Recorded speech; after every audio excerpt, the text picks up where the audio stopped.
Hello, everybody, and welcome to the Pylon Show. Thank you guys for tuning in. This is our, I believe, 12th episode on the 4th of July. So thank you, everyone, for joining us. I'm one of the hosts in control, and, of course, as always, is my amazing co-pilot here, Mr. Artosis Stemkoski. How you doing, buddy? Doing well. It's been a very tiring, week or so. We've had a lot of, I can't wait to ask you about the that. show is actually too big. The show needs to be 3 shows, so... But what can we do? We're all going to Valencia really soon. Yeah. We're not going to be able to have one next week. We're just going to have to power through. We're just going to have to power through. And this week we are joined by a couple of lovely, lovely guests. We did bring on a returnee and one of our best buds here, Mr. Maynarde, who will also be at Valencia and was just telling us about his 38-hour trip one way to Valencia. Yep. A lot of people talk about Rotterdam with passion, Maynard, but I got to say... Rotterdam is the only guy that probably has more hours than me on a plane, but only because of quantity. It's not the length, you know. Yes. It's just, you know what I mean? It's not like it's the girth of his trips, not the length of it. The girth of his trips, right? Yeah, exactly. A lot of people will say girth matters more, but length cannot be ignored. Oh, they hit different angles. 38 hours though. Right. God. Exactly. Okay. Yeah, like I said, Blizzard is lucky I love this shit. But yeah, moving on. You love the shit. Possibly to like an intervention level, like someone's going to pull you aside at some point and be like, someone to sit down. Is there something else you can do? And then this week we, of course, are joined by a newcomer and a guy that just had his event, Mr. Dennis Take, for a lot of you. You might know him there. Gielan, how you doing, buddy? Yes. Hey, well, I'm doing pretty okay. It's 3 in the morning, but I'm super happy to be here and part of the show. Thank you for coming, man. I think you are... technically, Roddy was in Europe, so you're the second bravest European that we've had where we're like, hey, you want to be on the show? They're like, sure. We're like, it starts at 2:45 Funka's your sitting time. there right now, shaking his head. Who? Sad that you forgot about him. Funka was on as well. Oh, fuck. Well, yeah, that's right. And he actually he did it in between casting Overwatch and had a really impassioned conversation. You're right. I'm sorry. I apologize, Funka. So as always, guys, we're going to go down kind of a roadmap here, but I do want to make you guys, before we get into This Week in StarCraft, I want to make us all aware of something. There may or may not be some robot voice. It's an ongoing issue. We ordered a tech to come out to look at our internet to try and improve it, and they just didn't come. We set up an appointment. They said they'll be there. The time kind of came and went, and we're like, hello? And then we sent them 2 emails, and their only reply was, yeah, our tech said they came out and fixed it. And we're like, no one came over. They're like, and then no reply. So that's the world we're in right now. That's service. Is that Comcast? No, it's the nice thing is it's like a smaller company that's owned by Google, I guess. So it's supposed to be really good. Anyways, we're working on it. If that happens, I apologize, but please bear with us. And then, as Dan said, I should announce this now so that absolutely zero of you remember this or anyone hears it. But next week there will not be an episode. Artosis and I both will be traveling to Valencia, so hopefully you'll tune in there. And then we should return the following week, barring anything that I don't know about. So that's that aside. We're going to get into This Week in StarCraft, which we're doing a little bit impromptu. We're trying to pare down the show to make it less intensive on my setup right now so that we can do that. And we're going to try to fly through this so that we can get to Dennis's interview about Homestray Cup, because it is 3 a.m. his time, like quite literally. It's 10 minutes to 3 a.m. So yeah. And then, of course, just to finish off the roadmap, we're going to talk about GSL, KSL. Artosis is part of both those things. And then I think that's all we have. Valencia. Well, we're going to talk a little bit more about Valencia, kind of what's sizing up there. Yeah. And then we're going to take questions, spend some time with you guys, the viewers, and that's going to be it. Okay? Mm-hmm. So if you have any questions you want to ask us, and there's some great ones out there, I know, head over to our Discord and ask them in the priority questions there. Inevitably, and this is my own circle of hell that I'll be stuck in for the rest of my life, there's going to be people in the chat barking questions at us. We don't have to go on Discord. Go on Discord. Okay, so This Week in StarCraft. Dan, do you have them in front of you, or just somebody? I do not, but let me check. Maybe it was messaged to me. Yeah, so 1 second, guys. We're going to kind of do it impromptu. It wasn't messaged to me, so I don't know. Does somebody want to pull up the Discord? I'm afraid of breaking Cobra's setup here. Homestray Cup see. first, then This Week in StarCraft. This will be ready in a minute. Oh, we're going to do Homestray Cup, then This Week in StarCraft? Okay. Look at the producer taking care of Dennis. Dennis, right. I want you to know, the very structure of the show we're reorganizing just for you. Oh, that's Okay? awesome. That's As awesome. it should be. I mean, I Wow. expected it. Yeah. Yeah, I come along very well with Matt, so that's great. The king of Creffield. Okay. So we're going to talk about Home Story Cup first, guys. I do apologize, but this just concluded a few days ago. It's number 17 of the ones you've done, Dennis. So we all have a bunch of questions for you, I'm sure, but I kind of wanted to start off with, I'd like to kind of talk about, eventually, you don't have to start with this, but I do want to kind of talk about the evolution of Home Story Cup and kind of the ups and downs of it. It started off as something extremely small, and I want you, you tell us where it came from, but then it got to something kind of big, and now it's in a place where it's even at a grassroots level where each one is funded largely in part by the community and kind of go from there. So I guess the first question I'd ask is, how did Home Story Cup even fucking start? Like, how did you call it that? Why did you do this thing? What happened? Where did this come from? I mean, as you might know, I have been playing Warcraft 3 also on a higher level, and then before that I played quite a lot of StarCraft 1, and then with StarCraft 2 I committed more on commentating. I already worked for the German television channel Giga TV, and at some point I had the chance to stream at home, which I think I was one of the very first I had the chance to, because back then it wasn't that easy with a computer and a webcam. But I had the luck that some of the engineers of the TV company helped me out with some technique to actually set up a stream. Wow. So I think I was a little bit lucky that I met these guys, and they set up a small streaming setup for me. So back then having 2 computers was already, I think, something special, because making money out of that was impossible, I guess.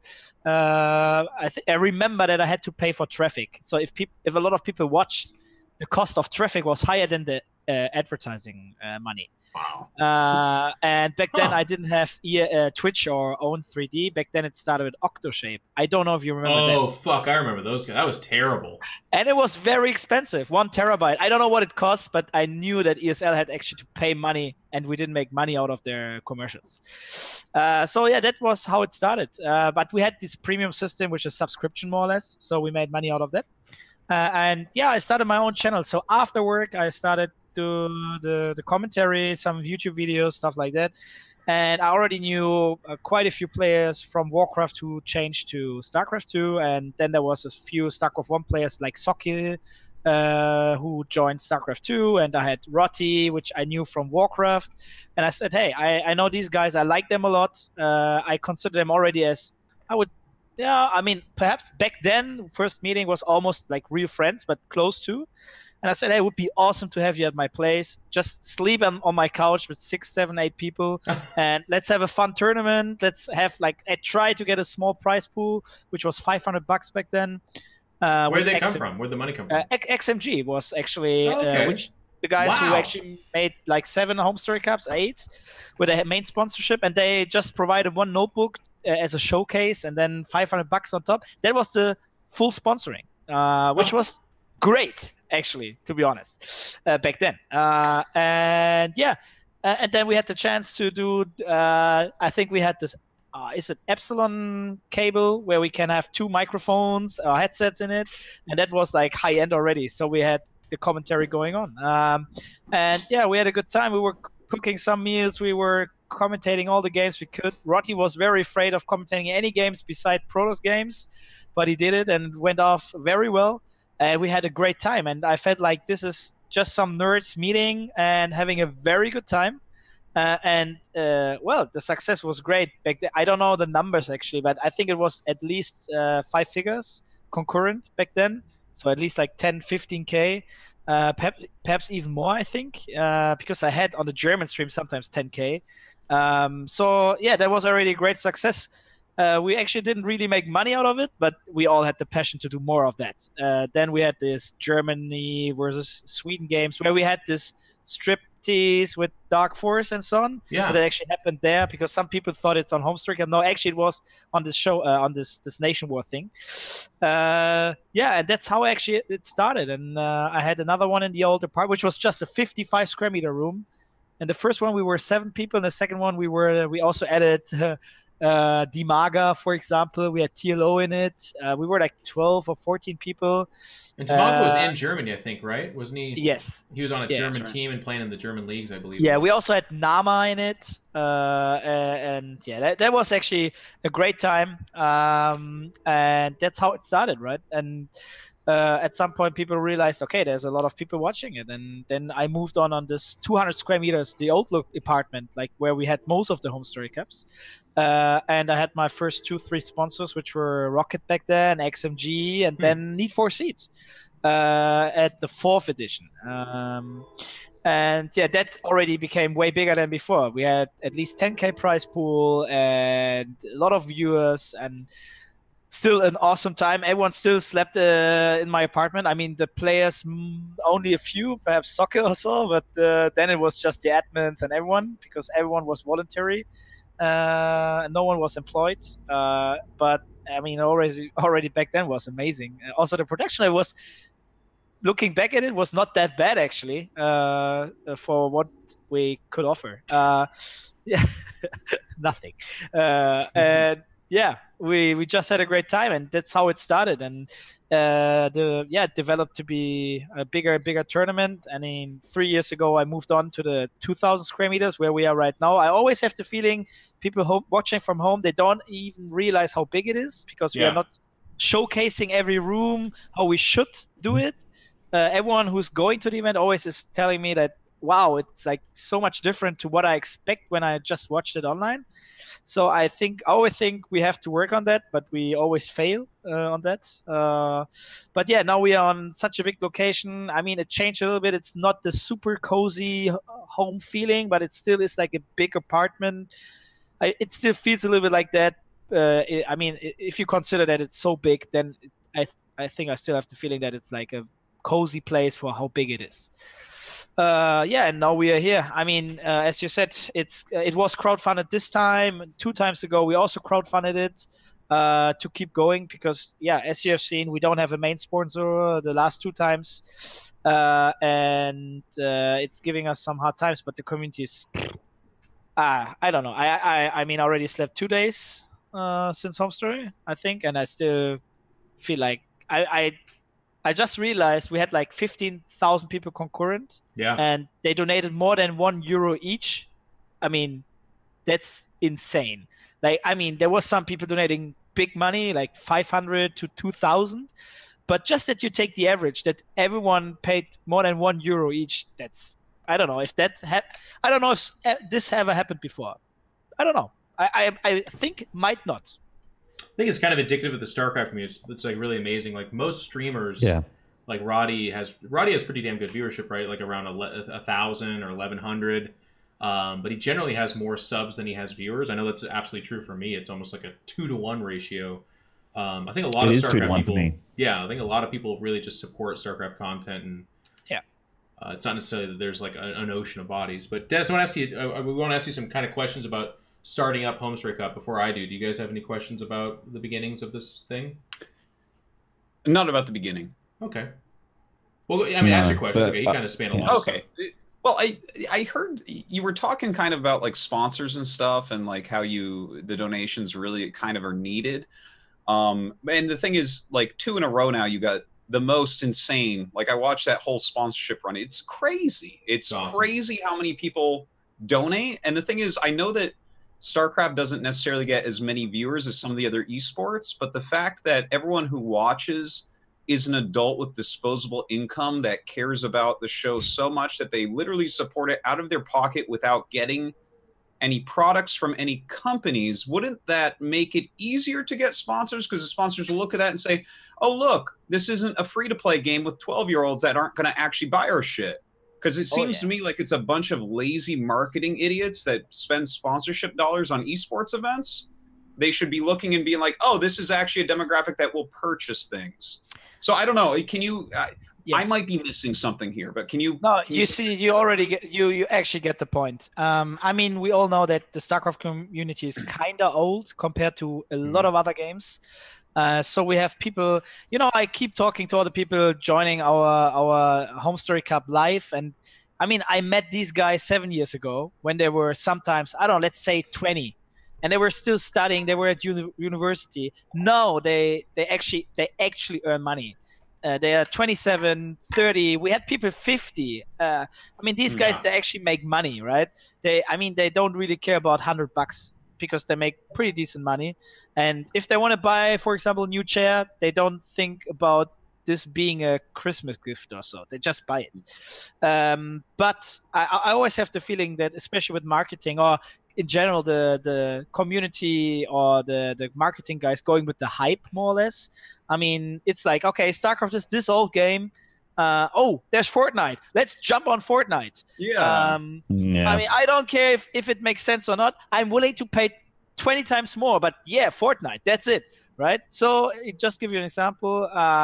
So I had a partner. So since we are not only doing StarCraft or Hearthstone, we also do a lot of productions where we used to do white label, where companies ask us to actually provide the full event. We host it, we produce it, we organize everything. So they keep asking us, okay, we would like to be a part in esports. What can we do? And then we're like suggesting some stuff, try to find out what they like. But in the end, it always keeps going with like, oh, FIFA is nice right now, right? Yep. It's highest like viewership. What is it? Yeah, and then it's like, yeah, 5 to 7K concurrent. But I pay 3 times more than for StarCraft, and I get all these 14 years old kids who are not willing to pay any money. And I mean, if I try to win with arguments, that doesn't help. Yeah. And yeah, now for example, I just had an example with Fortnite. I mean, it's a big game, right? It's a big game. It's massive viewerships. It's still not really into esport. It's coming slowly now, and they are working on everything. There's a few bigger streamers who already get custom games support. But to pay these guys who are big on YouTube, you pay a lot of money. I mean, I pay at least as much as for forecasters at Home Story Cup that they promote the event and do something. But in the end, the return will be not the same compared to StarCraft. I mean, I get that peripherals, I don't know, Mifcom, for example, who has high-end computers. Yes, they're struggling with StarCraft 2, right? They want to tell a story. There's like, okay, guys, I don't need a high-end PC to actually play StarCraft. Or Hearthstone. Hearthstone is even worse. It has better numbership still, but getting peripherals there, impossible. I mean, actually the pros, they don't even care what kind of mouse they use, right? So what should I tell them? I mean, yeah, they're coming. They're like they're drinking and they're playing the game. I don't know. It's just pretty tough. So yeah, I'm on your. I totally get you, and I think it's a shame that they don't get it. That this community is still very massive and very. Yeah, it's the value is very high, and even if the uniques, I don't know what we had this time, but it's like in 4 days it might be 1 million uniques. You still actually get in touch with a lot of people, and the other thing is, not only they are older than all the other communities, most of them, they are also very grateful and thankful. So to do some how we say in marketing is like conversion, I think is conversion way higher than in Counter-Strike or League of Legends, because the people are not so close or core in the community itself, so they don't really give a fuck about they don't really care about absolutely. Okay, they don't really care about the sponsors bigger tournaments have, so the conversion rate is really low on that, I think. Yeah, someone in the chat, Firefoxy, I want to kind of expound on your point. He's talking about, or he or she is talking about how it's qualitative versus quantitative, but actually to tell you the perspective, and it's not like Dan didn't understand this. He's a little bit asking this question because it's a bee in the bonnet of a lot of us StarCraft guys, where it's like it's not just that higher conversion, like higher numbers convert at such a ratio that it just dwarfs out StarCraft. Like StarCraft's the community and the scene is actually really loyal. You'll have an event with 20,000, 30,000 viewers or whatever, but the sponsors, as long as you have good talent that's like, hey guys, these are the people that have made this event possible, let's make sure and show them love and do it. The conversion of the lower viewership to monetization and to support those that make these things happen is way higher than when in a Fortnite stream where you have 175,000 people and you say, hey guys, here's the people that made this happen. It's minuscule. It's almost non-existent. It's actually, I don't have like the numbers in front of me, but you'll have to trust me. I work with a lot of people in this industry. Yeah, it's bad. I've always heard that, right? And especially when Dennis is saying he has a hard time getting sponsors for this, but then in 30 minutes you guys get over 20K donations. I'm sitting there and I'm like, oh yeah, these are some smart marketing guys. Thank God we have all these esports consultants on LinkedIn that are a bunch of fucking failures that have never done anything and are just being like, yeah, Fortnite, that's okay, let's do it. I don't know. It's I'm hoping it ages out because it can't have the donations plus like 5 big sponsors that realize that Home Story Cup is like the hardcore of the hardcorest scene. It's like the most hardcore tournament that we have as well, which is funny because it's also laid back. But like it's the tournament everyone wants to watch and enjoys, and like it's got more support from the community, I think, than any other tournament, basically. It's an issue that my hope is that it gets aged out, because a lot of the people that end up signing the checks or like make the business decisions are the people that are a little bit more disconnected. They're just kind of like, what's the biggest game? That one is getting all the, you know, when I tune into CNN, are they talking about StarCraft? Fuck no. They're talking about Fortnite. They're talking about guns and violence in media, but that's still clicks. That's still like, those are the numbers. Because it's the cheap and easy. Like if I go to my boss and I go, bam, we host an event on the stream, it had 175,000 people watching, or like they had at E3, that charity event, 1 million. Then the person's desk they slammed it on goes, Jesus Christ, this sounds like a fucking success. And they're like, yeah, success. And, you know, nothing gets converted or whatever, and another big game comes up and all the eyes go there. What's really hard to do is to slap on their table, bam!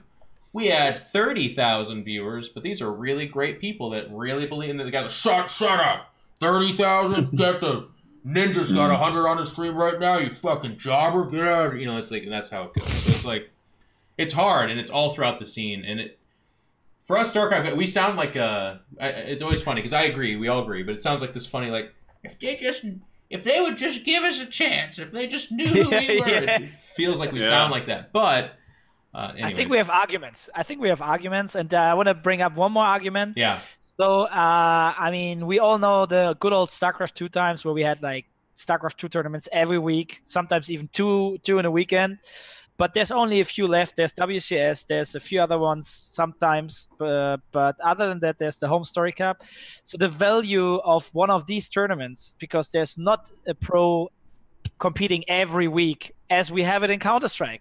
Right. I mean, I've seen ESL 1 a little bit today. And there's Nip playing, Mouse Sports playing, there's Fnatic. They keep playing every day. I see these games every day, and they are great players. They are big brands, but it's nothing special anymore. Yeah. And for us, having Zoo against Innovation in the final, fuck, that's a great final. And in Europe, at the Home Story Cup, even more. And yeah, I think that also is a good argument to realize that it's worth more. Or the 30K people are a lot worth. And well, I think this is also a point we should talk about. Yeah.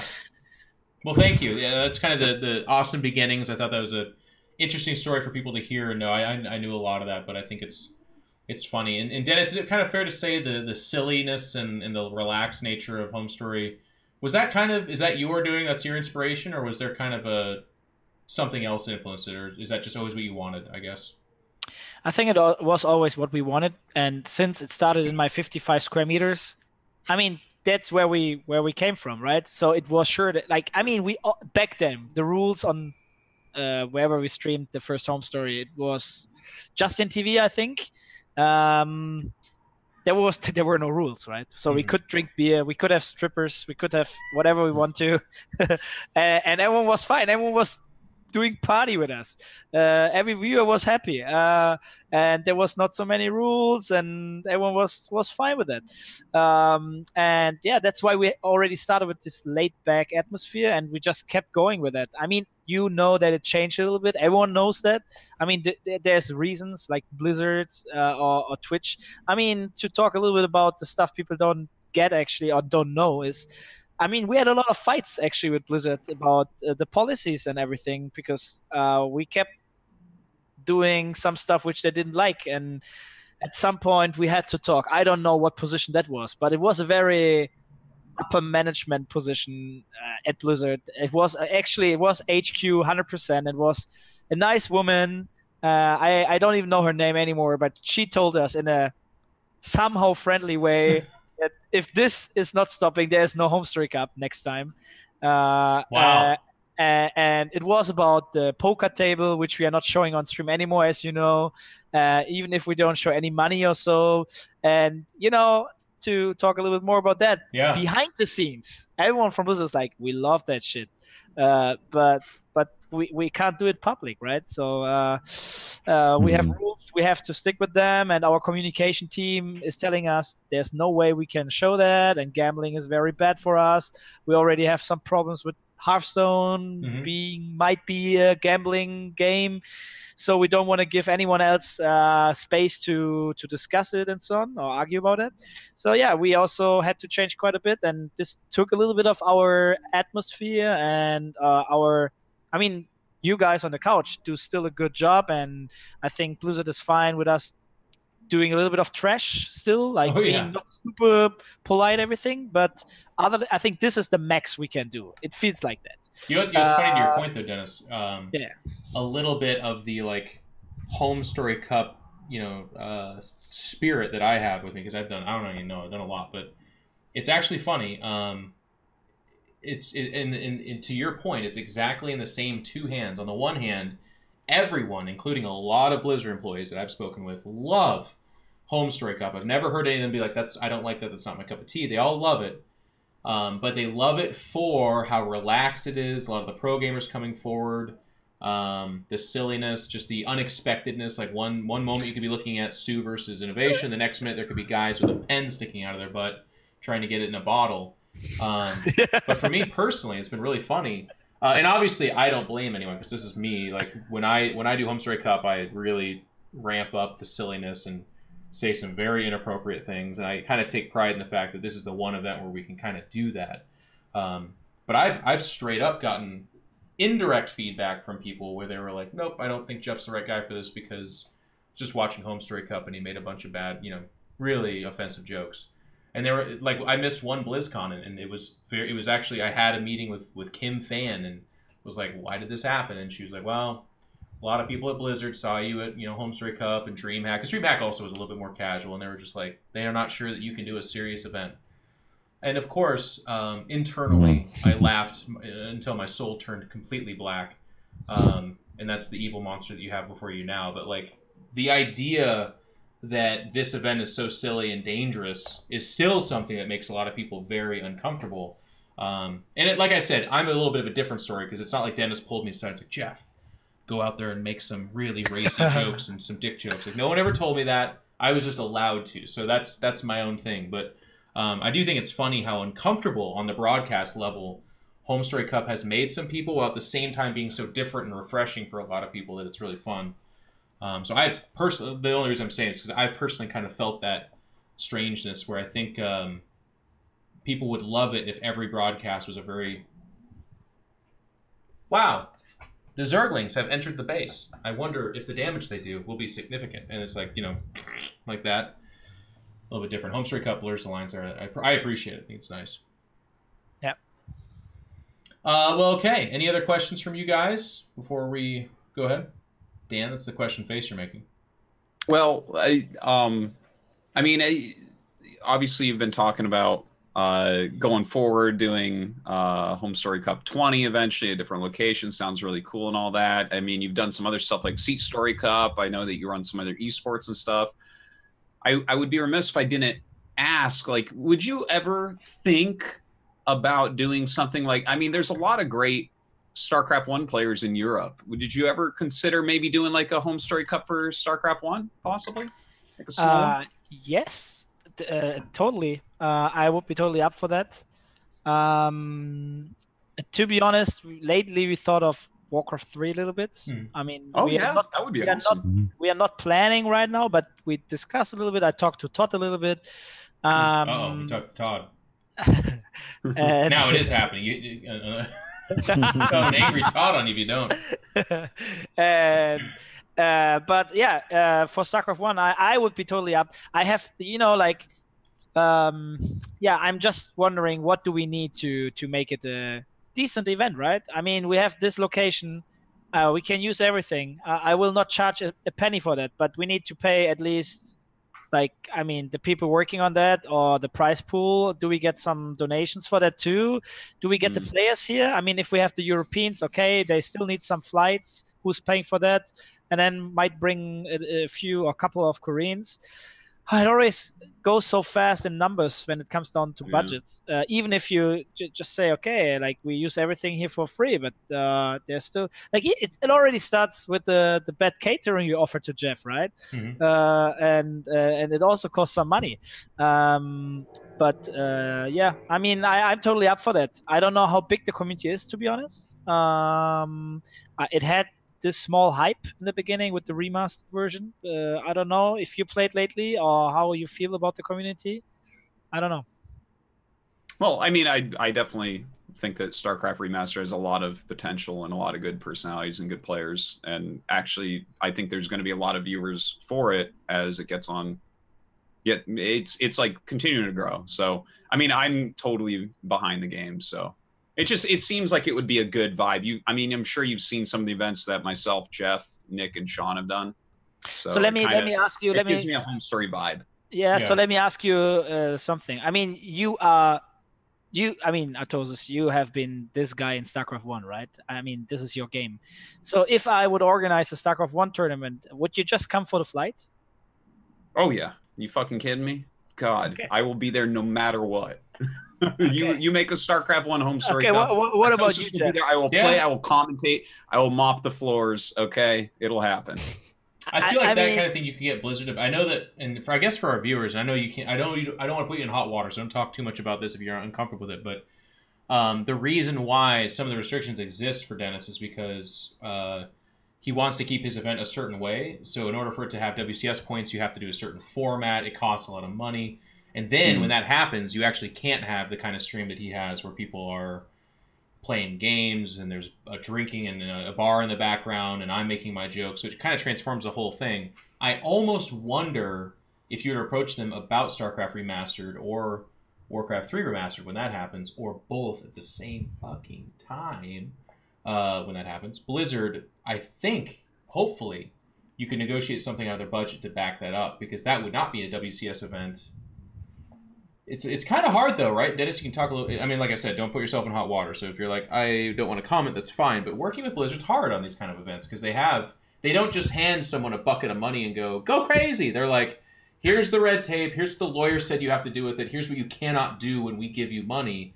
And it ends up being really hard. And I know in the past, you did buy licenses from Blizzard, and you did have Blizzard-sponsored events as home story, and it still had some of your flavor. But that's kind of what Dennis was talking about, where he was like, well... Someone told us we can never have another event again if we ever show a poker table. Like, that's crazy. That's really tough. Yeah.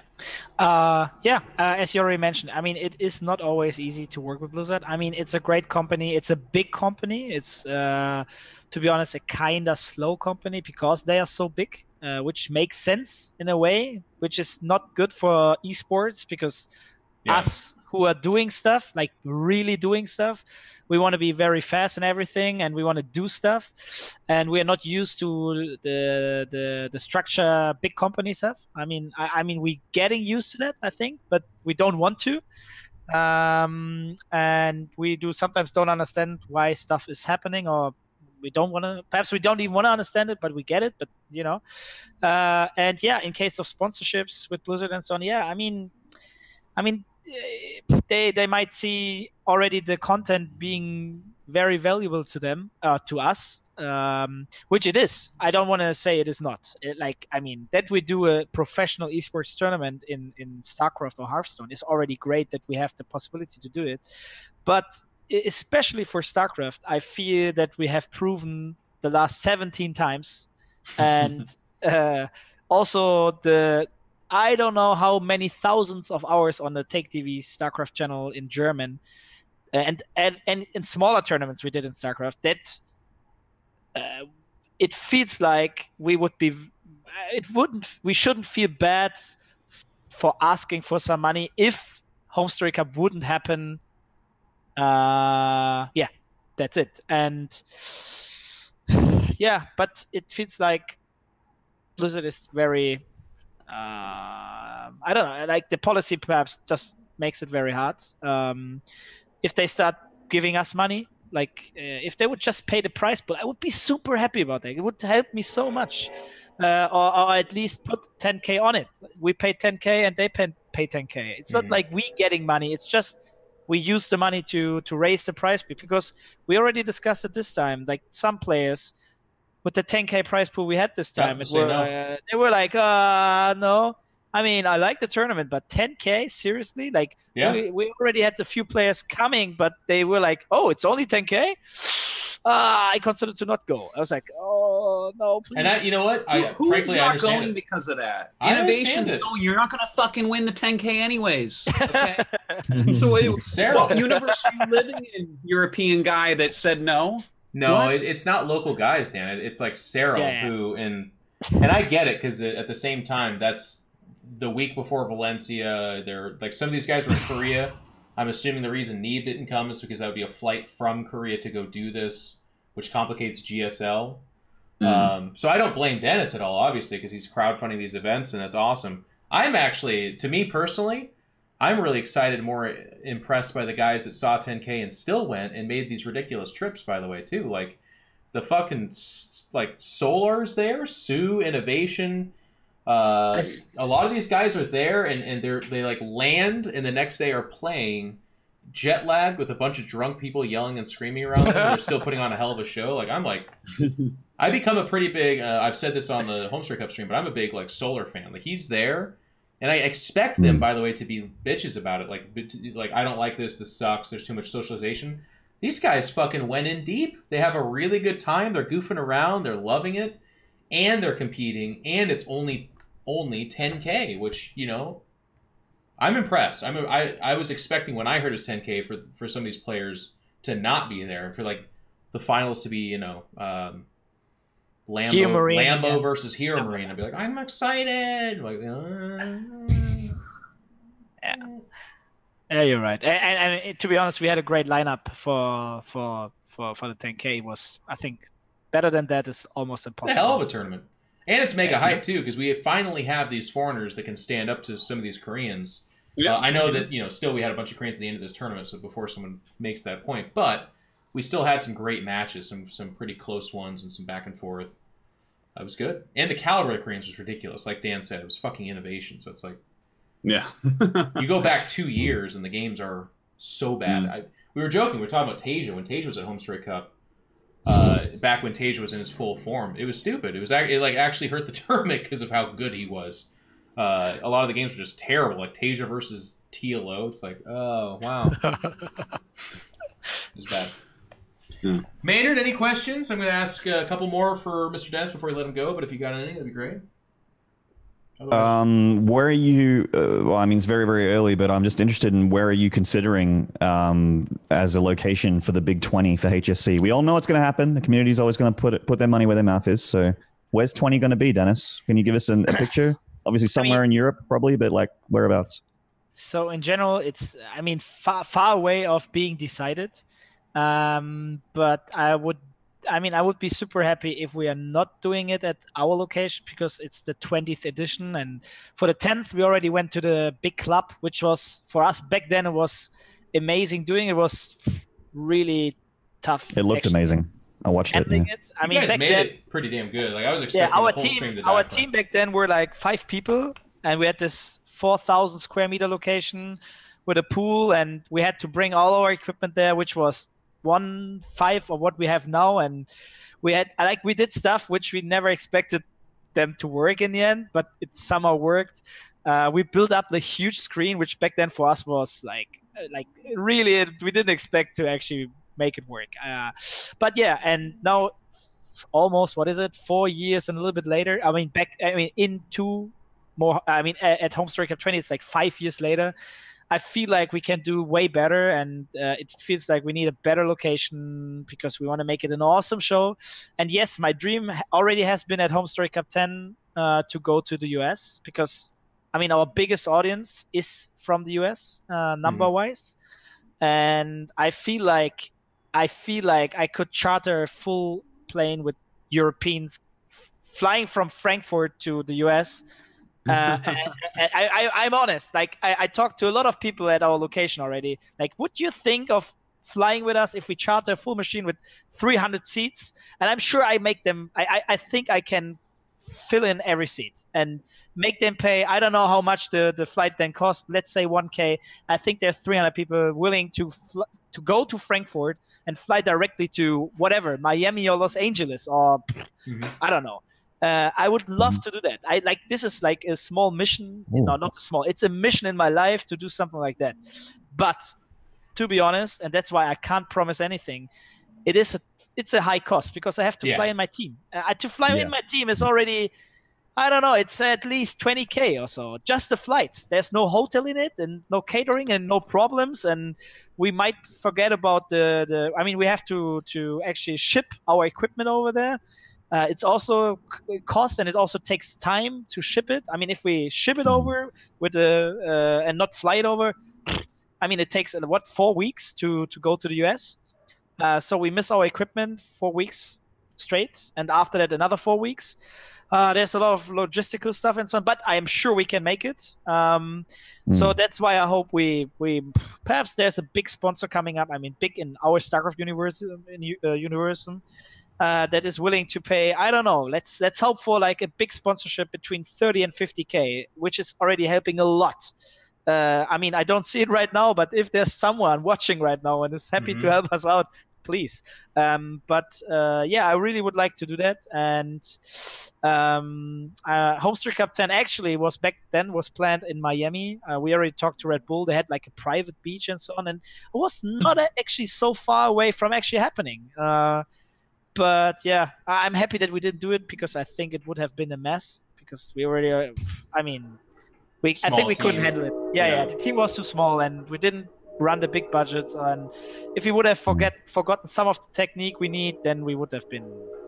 That being said, though, for those of you that if you didn't watch Homestreet Cup 10, actually that'll be one of the feedbacks I got to give you, but I'm not sure where people would go. I mean, but it was just so good. It was like the issues were very minuscule. That was Parting versus Flash in the finals. Yeah, I remember that. Yeah. It was a great finals. Fucking Parting won against Flash. Flash, of course, in StarCraft 2, not what he was in Brood War, but even then, he played really well.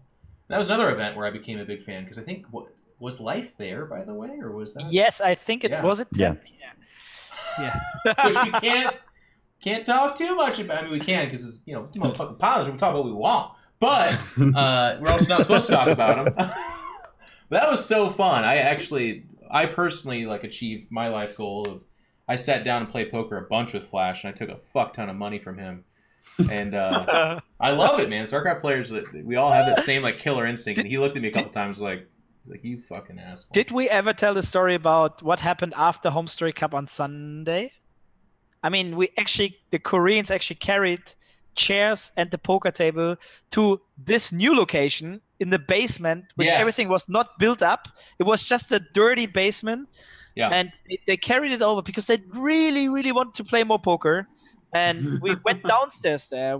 We had this poker table with a couple of chairs. Oh, Dennis! I brought another table with a notebook and some sound box. And I bought I don't know, 150 euro drinks. Let me cut in because you're not painting this picture. Okay. Okay. Yeah, you can. So Dennis has a very beautiful location right now, and you guys saw it on stream. Nice lighting, white walls, cool. It looks very nice. At the time, the upstairs looked okay. But it looked like if you've seen one of the Hostel movies where they lower you down into a basement where there's some pavement, some dirt, some random pillars. It's dark. And this is fucking weird ass European bros here too. So there's 5 guys in the corner splitting a fifth together, drinking. There's 5 people over here asleep.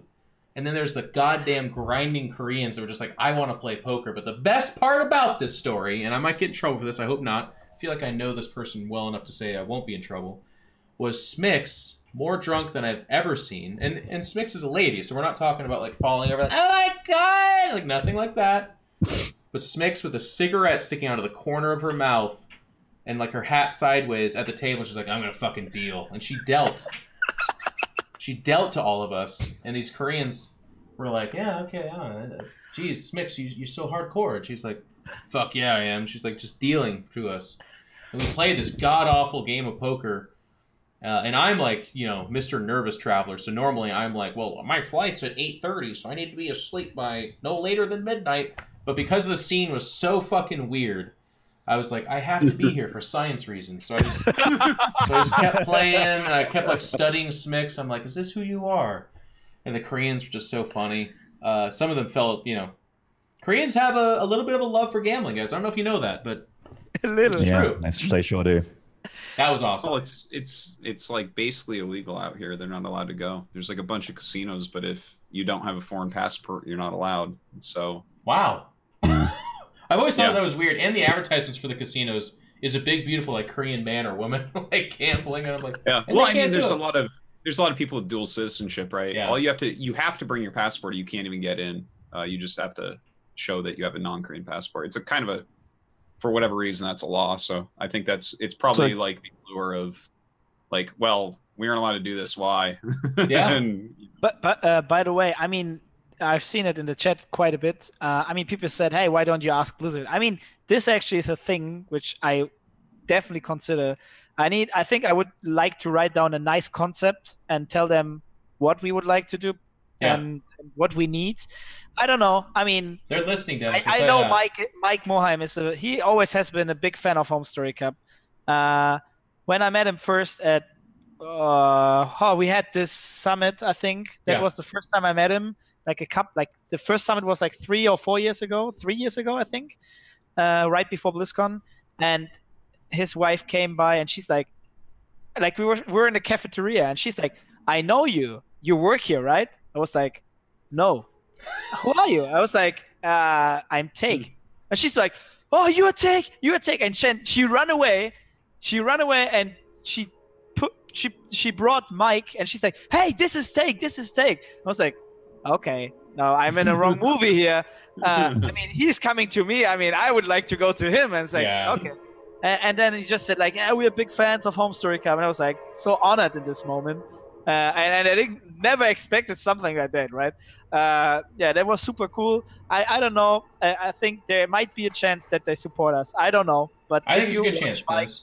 Hey, why not? Yeah. I think Dan's idea is right. I think you should strongly consider talking to him about a remastered Warcraft 3 and StarCraft 2, or StarCraft Brood War, excuse me.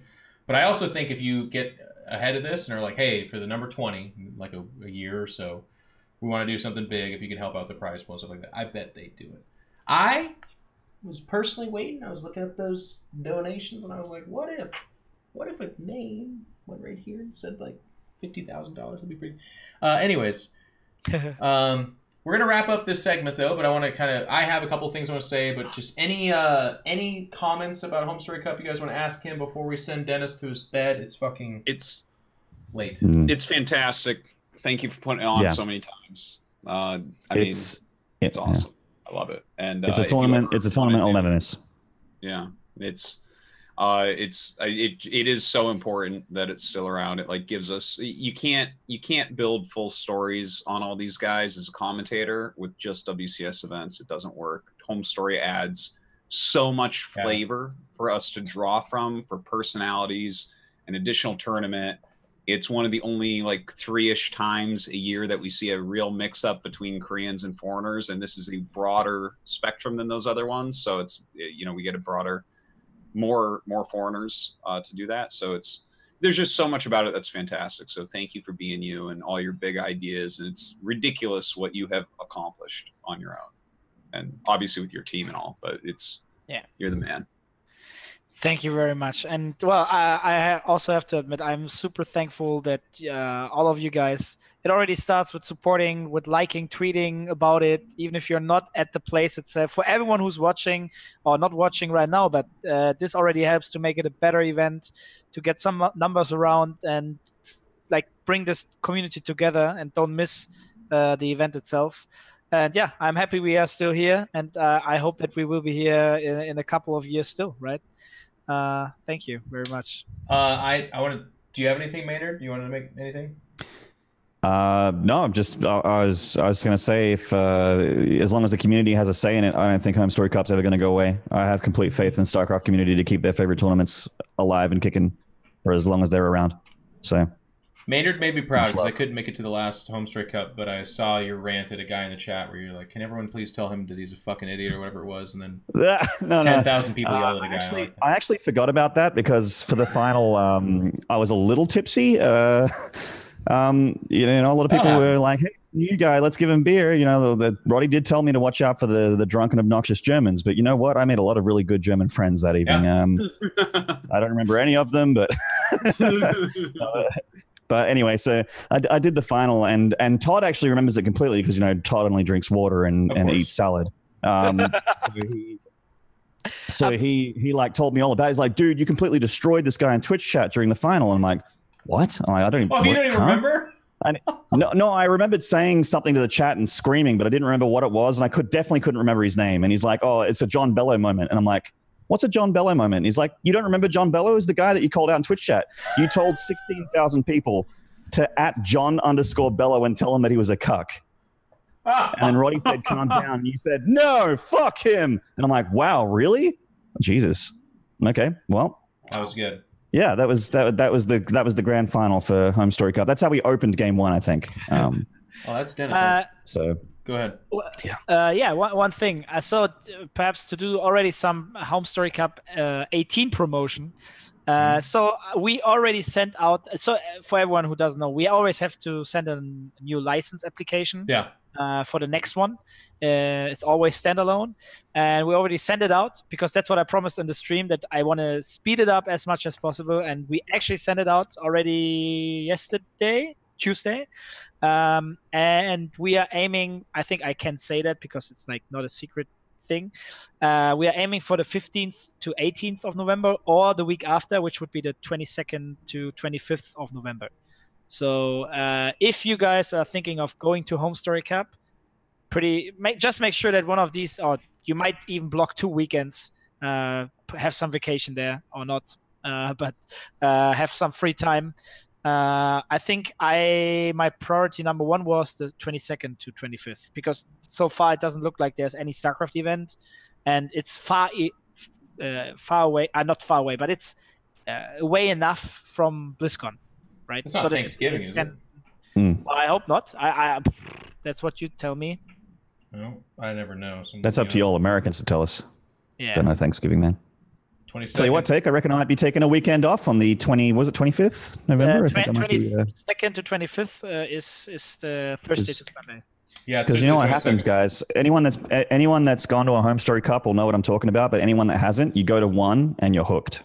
I watched it from home and I could see all the rooms through the camera and see everyone drinking and playing foosball, and I'm like, I want to be there so bad, and I'm going to the next one. Like I don't care if I'm casting it or not. I'll just go. So we actually have 2 tables now. Oh, sweet!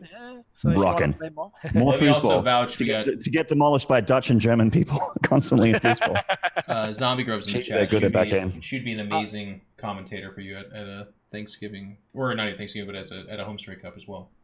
Yeah. If you want to commentate, get that you can ZG on the get blackout plane. drunk like a Maynard and say some stuff like yelling at someone to get cucked. She can get drunk. She can get drunk. I've seen him once or twice at a few of these after WCS shows.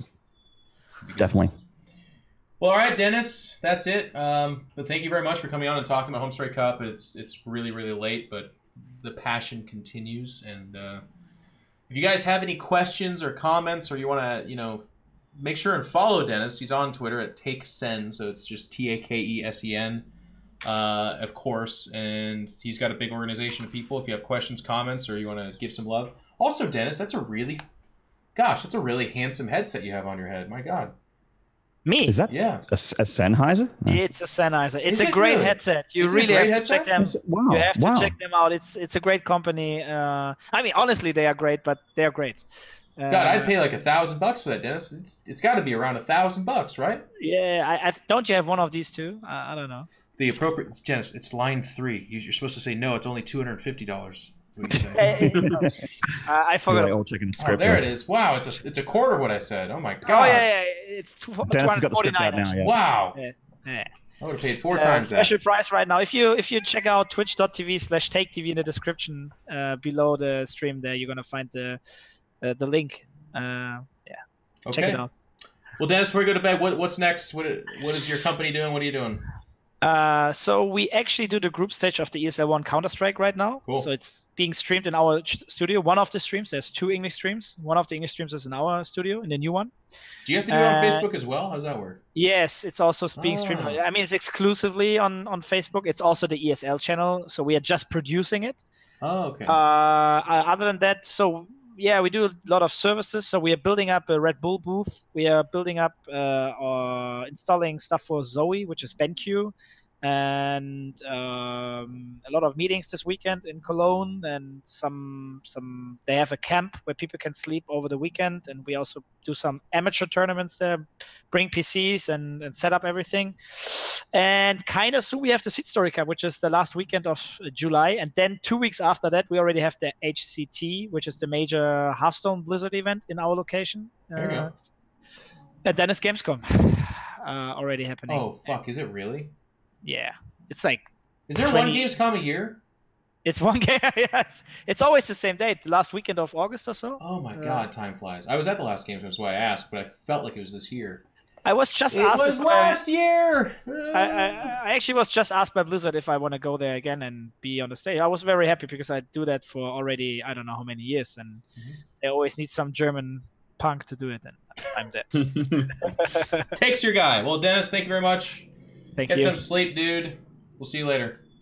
See you later. Thank you for having me. Yeah, of course. Thanks for coming. Much Bye-bye. love, dude. Let's see if it breaks the image, because that would be perfect. Oh, I think Cobra's already ready for it. Yes! Wow. Oh. Cobra. Holy fuck. Do you guys see this production? Insane. No, well, not Look yet, at that. He had an image ready to go. I'm a little bit sad at the bias, though, because mine's like this really handsome picture, and then Dan's is a goofball one that includes a face of mine as well. And I think the kind of bias. Just, I'm looking really good though. It's a good one for you too. Yeah. Yeah. It looks like it looks like you're about to host a Who Wants to Win a Millionaire show or whatever. Yeah. It does. Yeah. For $10,000. This is what I look like. Now that was after the grand final of 2015 IM Katowice. That was the Zest and Trap final. Did on with Apollo. Special memory, that one. And just as an aside, I think we did identify the problem, by the way. The drop frames immediately began when Cobra came in. So Cobra, there's a theory that's going around right now that the guy that I met was like a actor that the program that Cobra hired to pretend to be a human being. But Cobra might actually just be a virus. Like, it's just like an actual virus guy. Which would make a lot of sense because he doesn't actually sleep. I've caught him a couple times and I'm like, what are you doing right now? It's 6 a.m. And he's like, what are you doing right now? I'm like, oh, he is always awake. Always it's awake. Really weird. Yeah. Anytime, because we have this little group Discord, the 3 of us, where like I go in at random times and I'm like, everyone will be asleep, but I'll leave this message for the morning. Cobra's immediately like, yeah, no, I'm ready to help you. I'm like, okay, cool. Could not be real. All right, so huge shout out to Dennis. Thank you guys. And like I said, I really like what Dan said about Dennis. It's actually so true that some of these things that go on in our scene, I think a lot of people, and you know, not including, you don't have to lump yourself into this, but I think people don't know how good they've got until they don't. This scene without Home Story Cup is not anywhere near as cool of a scene. It just isn't. These moments we've had, the pro gamers that got goofy, and you know, the Korean broadcast on the couch. It's like really silly and a little bit racist, but at the same time, you know, we get to see them behind the scenes. We get to see them outside of just doing a stiff interview at GSL. So it's just really, keep supporting it, guys, like you have. By the way, it's almost weird that I even say this because you guys were like, we did, Jeff, shut the fuck up. It was 30 minutes. We did $30,000. I'm like, yeah, okay. Yeah. All right. I guess I don't need to give this speech. But anyways, we're going to move on to the rest of the show. So let's go into this week in StarCraft. Oh, if we have some stuff. We got a fair bit, I think, actually. Yeah. It's according to the sheet here. Yeah, let me see here. I have the sheet here now. So, this week in StarCraft. All right. First off, Team Liquid map contest number 11. Very cool. All right, let's take a look here. I mean, very cool. I'm learning all this as we go. I've had a very busy week, just like Oh, you guys, we're talking about that. I can't wait. We're talking about the KSL. That's my favorite segment, I think, for today. God, so busy. But yeah, it's another map contest. Some of these maps get into big tournaments and stuff. It's pretty cool. I guess there's different categories: standard, macro, challenge maps. There's a judging phase in the end of July, a tournament phase at the beginning of August, iteration phase, public voting phase, prize distribution. First place, $500. Holy crap. A lot of good map makers out there, so you can definitely check that out. All right. Have at you number 18. It starts in 3 days. So that is, that's the bi-weekly Brood War tournament that Shamtu's in. And the initial prize pool is always $200. It gets donations as well. It's been getting more and more people watching and more people playing. A lot of Korean pros have started to enter into it as well, which is kind of neat. And a lot of the good Europeans and Peruvians stuff have been taking maps off them and occasionally series. So it's a very nice tournament. Definitely make sure you check that out. And that is at what page? Thread. Or what's his Twitch? Do you know? Shamtu's Twitch is. It's just Twitch TV / Shamtu. Yeah, I think so. His name is his Twitch. It's like SCHAMTOO. Yeah, and if you're worried about missing some of that content, if that sounds interesting to you guys, just make sure and follow the channel, and then it kind of notifies you when it goes live and stuff like that. Yeah, and follow him on Twitter and stuff. Shamtu does a lot of Brood War stuff out there. All right, from ES Champ, Pro Bots in SC2 Custom AI Bot Tournament. So, Programmers AI Fight. Okay, so I know a little bit about this stuff. I've seen it from time to time. Obviously, there's a lot of AI stuff around StarCraft 1 and 2. Even in Korea, there was this little show match. I was really sad because I wasn't around. I was at an event or something when it happened, but they actually had the bots play people in Korea. And basically I think the bots did okay against some amateur players. And then they brought in Stork and showed how far behind the bots still are. So that's kind of cool. But there's obviously a bunch of StarCraft 2 bot stuff going on. DeepMind, helping to open up. Basically DeepMind is going through StarCraft and stuff. And Blizzard has opened up the ways to kind of make bots. But it looks like ES Champ, who've been doing a lot of really great content lately. They have some VODs out of the Pro Bots. I guess it's a tournament between the bots playing each other. It looks like I just clicked on this link from @ESChamp on Twitter. Looks like there's a bot called a Velo bot. It's going against Micro Machine bot. So I'm sure that's going to be fantastic. No doubt. I'm guessing that's a very turtley bot. That hopefully that's all that they did for it. It's just yelling at the other bot the whole time too. Get last place in the tournament. I'm like, wow, this is pretty accurate. Your processing is inadequate. Yeah. All right. Incoming transmission number 10 from Nice Username. Of course, Nice YT channel on YouTube. And it looks like number 10. Ooh, it was Neurozerg. I'm going to watch that one, actually. Big fan of that guy. Obviously, me too. A popular streamer. And does a lot of cool stuff about mindsets and things like that. Definitely worth checking out. He's been very on top of his incoming transmissions. In fact, he was he was right up with us, and I was nervous when we were going to miss an episode of the final last week. I was like, is he going to get ahead? He's going to laugh. Looks like he missed some too. Looks like he's missed some too. He's at only number 10. Hard to do it. I guess we're fine. All right. Voltica Star League.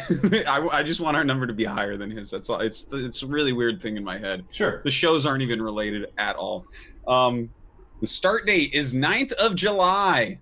Running time, 7-week recurring seasons with 1 week break in between 6 season years and open to all leagues. They have a Discord for it, and you can check out in the SC2 tournament section of teamliquid.net. All right. It looks like we have one more thing in this week in StarCraft. Doc Holliday, a StarCraft 1 commentator, observer, streamer type guy. Looks like he's going to be co-casting the Foreigner Summer Showmatch. Yeah. Foreigner Summer Showmatch Series. Say that You 5 did. times fast. Oh my God. The FSSS. It's going to be. Yeah, I heard about this actually. They're going to have a bunch of good foreigners play against each other all summer long. And Eon Zerg versus DeWalt. So that is the highest. That's basically the #1 tournament. Protoss and Zerg for the foreigners. A Russian DeWalt player against the Belgian Eon Zerg. Both very, very good StarCraft 1 players. Looks like they are going to be playing on July 7th at 1 p.m. EDT on Gorgonoth's channel. Gorgonoth. Sounds like a Norwegian black metal I love band. that Dan laughs. Like, we always, that's going to be like our meme on this show is we're like, on what channel is it? It's like Stanky Dank. All right. Gorgonoth. Gorgonoth. Dude, actually, you know, when we were talking about BSL, Yeah. Zero messaged me. He's like, I realize I have to change my YouTube channel ID. I was like, yeah. I was like, I'm sorry, man. It's such a, it's Didek ZZZ. But, yeah, guys, they have a Team Liquid thread up in the Brood War tournament section. And, of course, they have a match arena that you can get to through there as well. So that's this week in StarCraft. Thank you, Dan. I think you do an excellent job with that. And thank you, Cobra, for putting that together. He actually typed the links into the chat, so if you watch this VOD on YouTube, that's not going to do a whole lot of good, but the I think Cobra usually puts the show notes in the description, and if he doesn't, let me just take this moment to advertise this as well. We have a Twitter. It's called The Pylon Show. Cobra does a really great job putting all the information out there. If you're like, I don't fucking want Twitter, Jeff, that's fine. We have a Discord where you can, like we said, you can request this kind of information if it's not already posted there, but check first, because it usually is Cobra the Vampire or human hack program thing. I don't know what he is. He will probably respond and get that information for you because he's an amazing guy, so be polite to him, but also you can do that. If you hear all of this and you go, no, I don't want to have any of that. I just want you to answer my question every time. I want you to kindly take both of your hands and punch a wall until they stop working. And then I want you to just, I just want you to watch the show. Yeah, you can't type to us anymore. So I just want you to watch the show. Oh my God. That's type about it in your live journal. Yeah. So that's it for this week in StarCraft. Going on to the topics, I think we're going to GSL time. Start off with the GSL. GSL. So Season 3. It came out of nowhere. Who'd have thought we were going to start Season 3 Come on, hype it up. It's lava. Yeah, Rakshir. I found it really funny, right? Because it's like the first season, Daybreak. I'm like, are they doing this for the map? Like, that's a really played map. Then Season 2, Overgrowth. I'm like, they are doing it for maps. That's a really played map. Rakshir. I'm like, this was vetoed every time except like twice. But the fire theme is cool. As soon as I saw it was Rakshir, I walk into the studio. I'm like, oh, that's a cool looking thing. And then they're like, Rakshir. And I'm like, wasn't that vetoed like every time? I don't even remember what it looks like. But I don't remember at all. I don't either. Yeah. Well, It's like, weird. it's like it's an homage to the least important map in the history of GSL. You're like, yeah, it's like here are 2 really great maps that were played a lot, and here's one you probably don't remember. GSL Waypoint. It's like, yeah, that was a map too. Anyways, GSL Season 3, we didn't get to preview it yet, but there's like 2 things that we need to do here. We need to talk about the groups a little bit. Okay. I think, we already talked about who qualified on the last episode, I believe. Mm-hmm. I think we did. I don't know. I can't remember anything. My life is all Let's running pretend together. we did. Let's just Okay, pretend. we already did. We already talked about everyone that qualified. But we have the groups, obviously, and then we have GSL from last night, which was one of the best nights ever. Thank God Jeff went to sleep, because anytime he watches stuff like Mario vs. Est, he ruins it. It's weird, guys. It's a bit of a curse. Yeah, but you went to sleep. Let's talk about that group first off, okay? Because this is what people really want to hear about. The group, Classic, Rainer the Italian Zerg, who just turned 16 years old, right? Literally Sunday. SOS and Ryung. Those were the 4 players in the group. So I ask you guys in the chat, who do you think's going to advance? Now, if you are a top European ladder player, you're like, well, obviously Rainer's going to advance because you're up so strong. But if you actually just watch a lot of StarCraft and keep up with the scene, you're probably like, well, SOS and Classic are two of the very best Protosses in the whole world. Probably them, right? Yeah. Last night was insane. He got the luck of the group is that Ryung was in there. And it's funny because Ryung, and I thought you guys made a great point last night in the GSL when I was awake and watching it. Ryung with other Terrans really complicates things because all of a sudden Ryung is a good enough TVT player to give a TY a run for his money. Maybe he's not the favorite, obviously, but he is a bit of a TVT sniper. He's not like terrible in TVP and TVZ, obviously, but when I think of Ryung, I think of various different times where he was very down on TVZ in particular. And I think of the Terrans over in Korea that Raynor could go toe-to-toe with that is obviously GSL quality. I think Ryung is one of them. So I looked at that and I was like, okay, cool. So then you look at the other guys. But then it's like SOS and Classic. I'm like, nah, there's no chance in hell he goes over there and just, as a 16-year-old, beats on fucking either SOS or Classic. And it turns out I was half right. Yeah. In actually every way. He didn't get the he didn't get the face SOS, but he wow, put on a show. I saw the Team Liquid. I like the Team Liquid articles. Generally, they have a lot of really good content in the score, but I disagreed with the score prediction in one particular way, where I thought they had Ryung 2-0ing Raynor in their prediction, which I thought was a little. I was pretty confident Raynor would beat Ryung, and I thought, hey, Raynor could make it out of this group with Classic, because I think that Classic will beat SOS, and SOS will face Raynor in the losers match, and then they'll in the decider match rather, and they'll face off. I think Raynor only has a chance if he faces SOS. If he gets Classic, he's dead. And boy, was I wrong. But happily so. You were right as well. Yeah, you were right and you were wrong. And that's where I'm going to tell my quick little story about watching GSL, because I was, I'm jet lagged super God mode Jeff right now, which means that I choose to sleep, or I choose to try to sleep, but I actually don't need it anymore. I've ascended to a certain level where I can stay up for 5 days at a time before I just die, I guess. So I was like, you know what? I'll watch the GSL. It's Raynor. It's got a foreigner. I've watched all the groups that have foreigners in it in particular, because for me, that's really, really interesting. Same, yeah. And I stayed up and I watched the 2 games. It was like 2:30 a.m. pushing 3. I am getting tired because my power started to falter. My hand failed me. But it was actually so shitty. Raynor got fucking bopped and looked really, not like bad, terrible. Like obviously the things he was doing was okay, but it wasn't good. He just kind of got harassed to death in one game, and then Classic was like, I guess I'll come kill you now. And it was like very determined. Just mass Phoenix, just literally picked up a bunch of drones, picked up a bunch of queens, got some overlords, and then Raynor was down 30 or 40 supply. And I was like, well, that's it. He's dead. And the other game wasn't much better. So I was like, okay, you know what? I'm going to go to sleep because I don't think I'm missing anything. I think SOS and Classic just bopped this group, and I get to watch them in the round of 16. Cool. Then I wake up, and my fucking Twitter is blown up. There's threads on Reddit. People are like, oh my God, that was the best game I've ever seen. And I couldn't help but to have like a full... Like, my eyes can't just roll. My whole head has to roll of like, oh my God, that's so stupid. But at the same time, I'm so happy. The final game on Lost and Found was probably the best PvZ I've ever seen in Legacy of the Void. That's amazing. And, yeah. Raynor got so far behind in that game, and like that comeback. Both of them did. Yeah. Yeah, it was too good. It was too good. That's amazing. It was like everything good from StarCraft 2, and then everything good from StarCraft 1 in a StarCraft 2 game. Yeah. Like the way that they were like running their units around, and like the way the economies kept shifting up and down, and just it was ridiculous. It was, I can't believe he won that game. Like he's so good.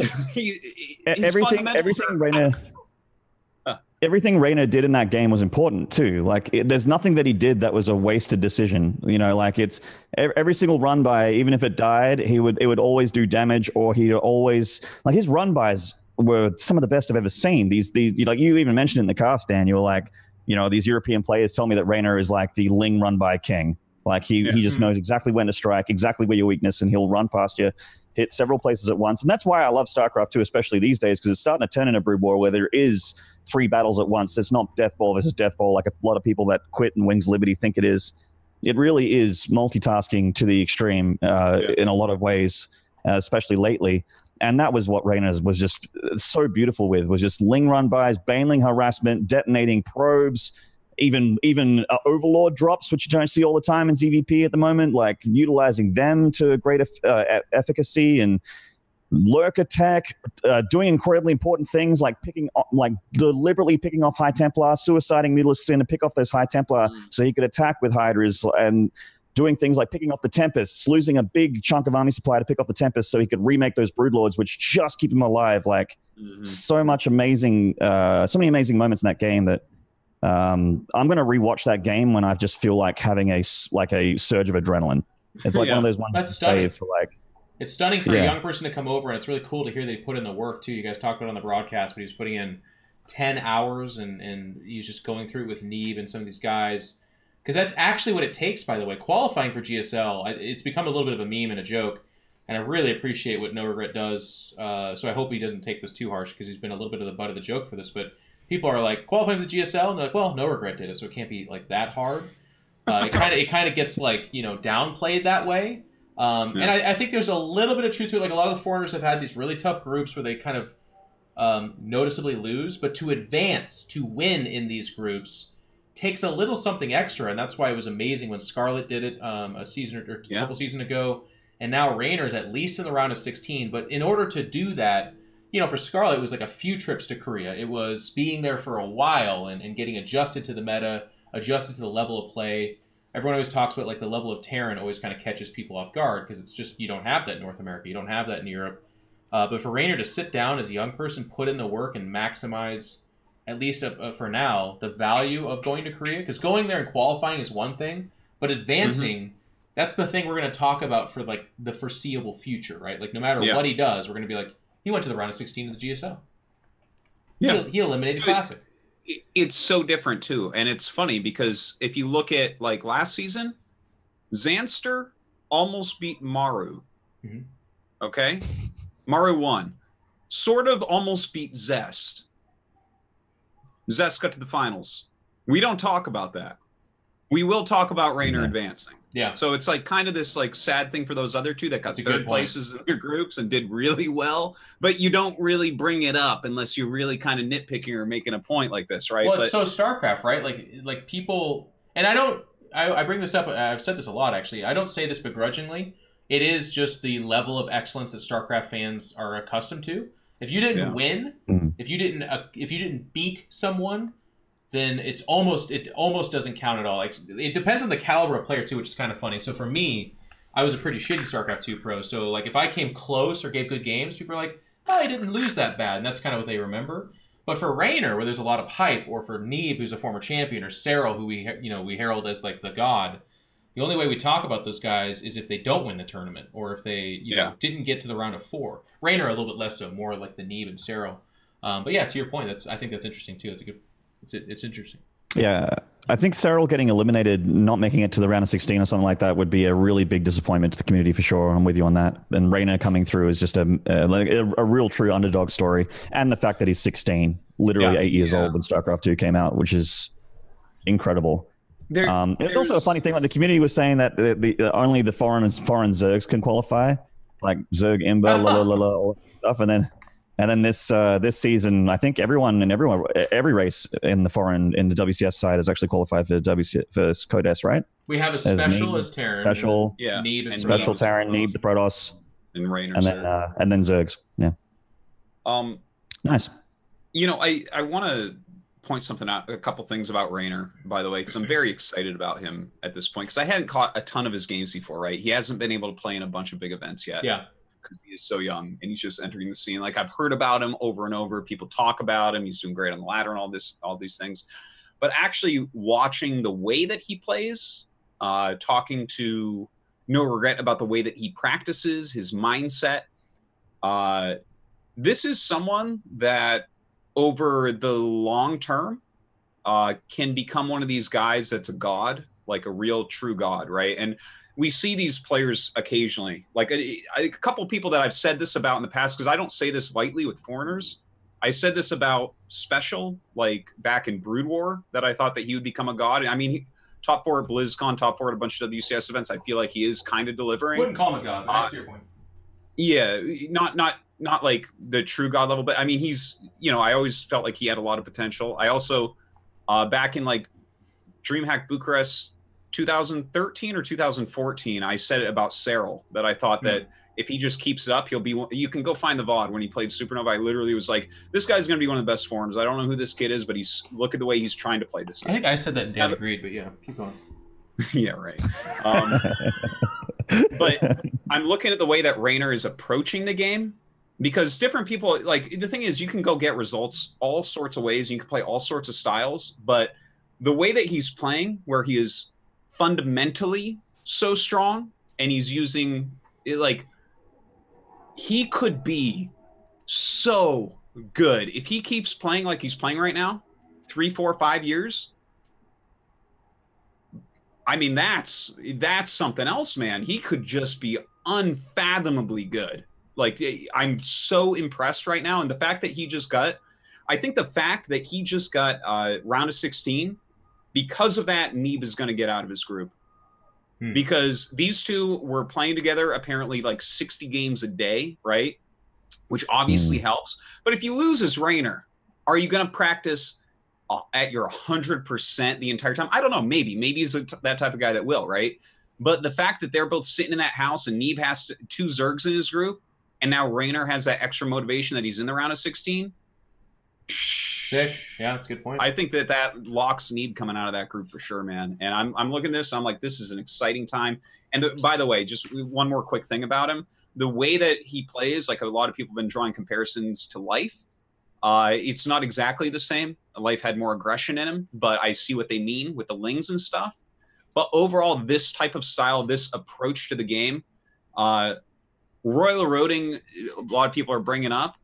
Obviously, I don't think it'll happen, but he's the type of player I think that can get deeper than round of 16 as well. I think it matters on groups and stuff. Like, we need to keep him away from Maru. But other than that, this kid is like, the sky is the limit with Raynor, in my opinion. Maru and TY, I would say. Agreed. Yeah. He's the next generation, man. I can't wait to see what he's like in a few years. We got a years. bit of that too, which is really fun, because we got Clem on the rise in North America. Yeah. We got a few players. They're not nearly as touted as those guys, but they're pretty good for their age as well. A kid named Future, a couple of these guys, they're really young, and they're qualifying for WCS. And right now, it's like, I mean, I think Raynor's leading the pack, and Clem's distance behind him, but not too. Yeah, that's just a Malamute or something like that in your kitchen. I think it's fine. Is that It's fine. Is that Maynard, or is that? That's my house. No, Someone dropped I have. Yeah, I thought it was like yeah, it could have been one of the human eating spiders that live in Australia. That's right, or a kangaroo, or a drop bear. I'm making pancakes. You're like, not now, mate. That's my perfect impression. Pancakes, go ahead. you might. Dan? Well, I wanted to, before we jump away from GSL. Yeah. Do you guys have the groups in front of you? I certainly hope so. Cobra's been working on this graphic for about 30 minutes. I would hate if we just were like, and we're done.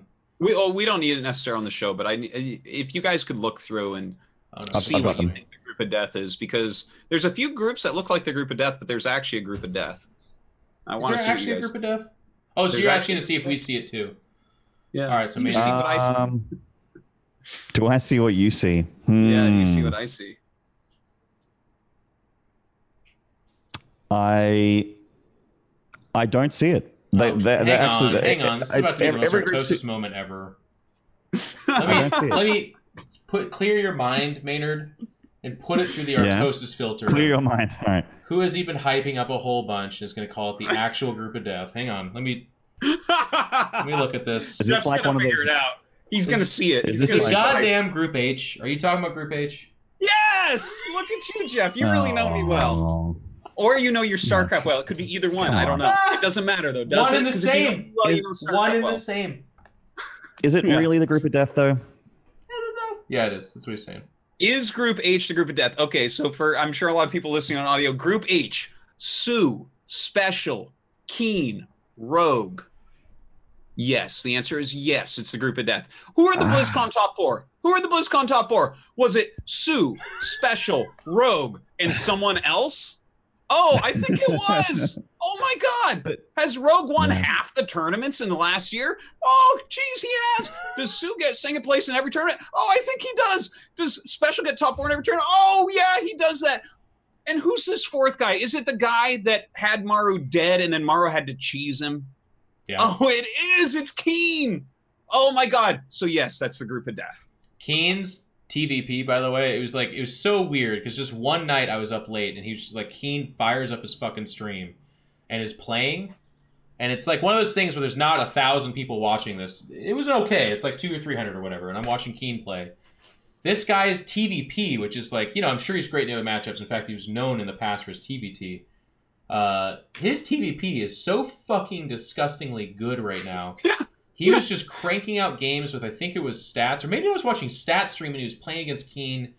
I can't remember which order it was, but Keen is doing this thing where he leaves the reactor on the factory and makes just continuous Widow Mines.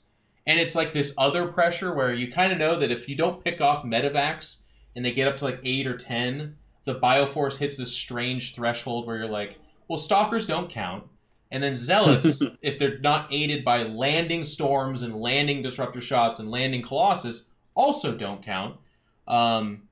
Widow Mines hit this point where there's like 30 of them. And if you engage the fight in any shape or form with any kind of A move, which every Protoss, they've got a keyboard with like 9 keys on it, but then the other side's just a big red button that's just F2, and they just hit F2 and attack. It F2s and attacks at the same time. It's all linked into one.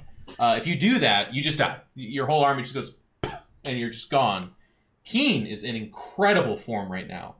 It's kind of funny to see him in that group because we're either in for some amazing TVZs or Rogue's going to raffle stomp him, and then Keen versus Sue kind of determines the group for me. With Special thrown in there, because Special was also known as a TVT sniper by non-Korean standards in the past, but that's a tough-ass group, man. It's a crazy group, and I think now that we've all agreed that Trap is really good, I think that Keen right now is the most underrated player on Earth. So that it excites me. Nobody talks about it. Yeah, but he's legit every time in GSL. He puts on the most insane games and barely doesn't make it out of his group, and it's like, again, Mario had to cheese him. Maynard, who's your group of death? What are you hyped about? I'm actually I was looking up in the top right at like C and D. There's a lot of really look at this. I think that like probably 5 of these groups are really, really exciting. And Group A was one that I wouldn't have said would be, but it was. Hang on, let me sniff this. There's a fine vintage. There's some hipsterism in the chat. So when I asked you the question, what's the group? I'm waiting for it because I know someone's gonna say fucking E or some shit. Someone. Someone's going to say E. It's coming. Sick. They're right behind us. Oh, I know. But there's E is sick, but it's not the group of death. 2018 hipster vintage that I can smell. You know what? For me, D is death. D for death. Yeah. For me, D's pretty sick. Gumiho, MMA, Hero, Soul. Oh, you guys are ready. That's a Gumiho lately. Gumiho lately has been out of his mind. He's actually reached the new level, and the community hasn't seen it yet because not enough people are watching these online Korean tournaments. Like Gumiho is incredible right now. Stuff. It's wild. And Hero, always amazing. Solar, MMA, we saw their games at Homestrew Cup. MMA, the weakest player in this group, but Solar, Hero, and Gumiho are incredibly good right now. I'm really excited actually for that one. Yeah, that's my D. That's your D? Look, I think E with Zest parting Impact Beyond is super exciting. Like Impact is quietly like a top 4, top 5 Korean Zerg. He's always but Zerg sucks right now, right, Dan? So it's like, he's Zerg sucks. I think that makes him like the 30th best player in Korea, though, or like 50th maybe. How'd he get in the top 32? I'll never know. But yeah, Group C with Stats, Hurricane, Cure, Innovation. It's a pretty sick group too. The other ones though don't even really. It's like meh. No, I think one of the funny things that's been striking me. And this is something Dan can never say and probably won't ever agree with, but for me, there's been years where the GSL is like pretty fucking boring. Like I look at a lot of the groups and I'm like, there's 3 players that are just head and shoulders better than everybody else. The game's not really in a great place. I'm not really that excited. But this year, I would say, this is the 3rd GSL. Every time I look at every group, I'm like, Christ, I'm like, that's a good group. That's a good group. I'm excited about that. Interesting story. That's good. I'm like, oh, wow. Yeah. Racial diversity is at a nice place, too. It's like at their lowest with 9 Zergs. So, yes, if you're a Zerg, you please, here's my shoulder. You can cry on it. Your salty tears can come down. It's fine. But even then, there's still 9 Zergs, and a lot of these that I'm looking at these names. Leenock is making an appearance. This guy's playing fucking Wings of Liberty. We got Ragnarok coming back in there. Impact, like Dan says, is that faceless Korean crushing tournaments. You got Sue, Rogue. Rogue is, if not for Maru, considered the best player in the world, and at times is one of the only guys. I think of like back when Dark was playing against Beyond, both of which are here. Rogue was like the Dark, who was the only other guy that could keep up with Beyond in his prime, and that's kind of fun. Losira's here? Are you fucking kidding me? That guy was playing at MLGs, guys. I know, because he beat my ass. He'll never go away. Yeah, he really can't. He does get more handsome. He's got a little bit of the Swedish effect, right? Like, years ago, he had like most of his body was his head. Like, he was 86% head, I think.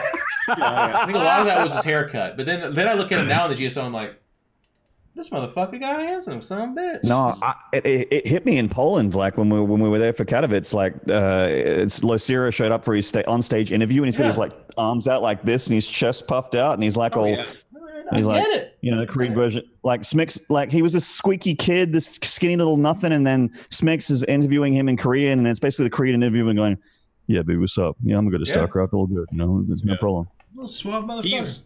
He's actually really cool. I would like to see him at a home story cup because he's like, his interviews are always the same. He's always like, everyone's about the same skill.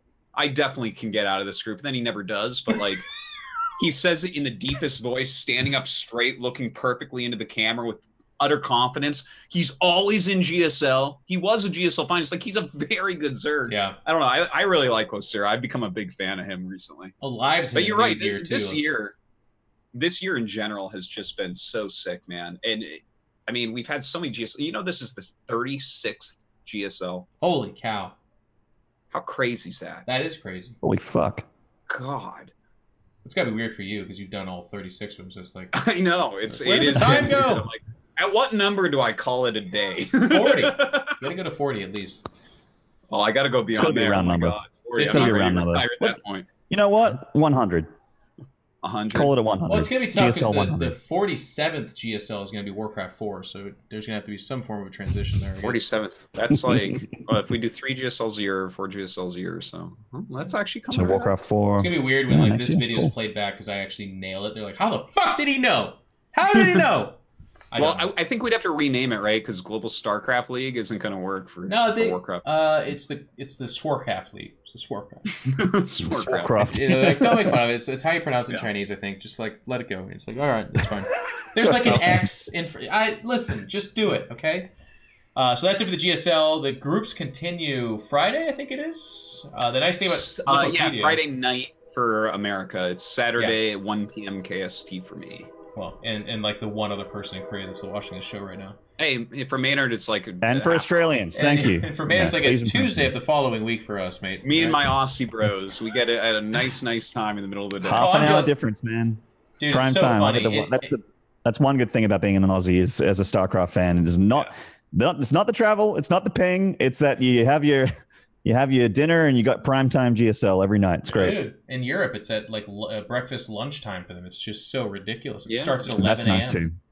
Well, that's why we have the 1 p.m. on Saturdays now, so that you can watch it, Jeff. I do. No, I love it. It's like 7:30 p.m. at Friday night. A lot of people are out getting drunk or laid, and I'm just at home watching StarCraft. Is what the way it should be. Me too, man. Those people out getting girls are gross. Video games forever. God. Well, yeah. Girls and guys are gross, man. This is 2018. I could be sleeping with men as well. That's right. I'm sorry. Yep. It's okay. Yeah. So, KSL. Next subject. I want to take the lead on this one, Dan, because you talked about how you knew Serral was going to be good in 2013, and that was a pretty good prediction. But it's too bad that it got outshined by an incredible prediction of just last week. Mr. Jeff in Control Robinson took a look at that schedule and saw. He was like, there's something wrong here. They've overlooked something. Dan, this is like a 17-hour day. And Dan, plucky motherfucking Artosis, when he heard this, did he get concerned, guys? No. Was he worried? Not for a second. He loves StarCraft. He could do 20 hours of that, right?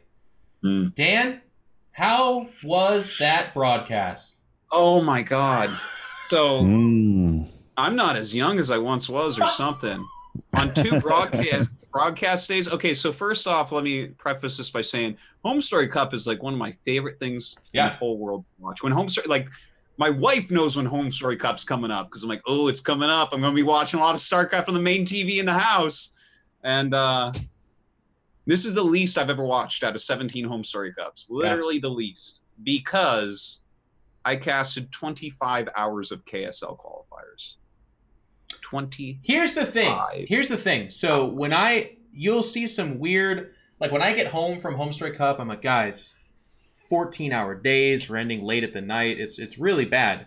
The difference being, for me, I have other commentators. I have pro gamers. Yes. I can go take a nap if I want to. I'm fed whenever I want.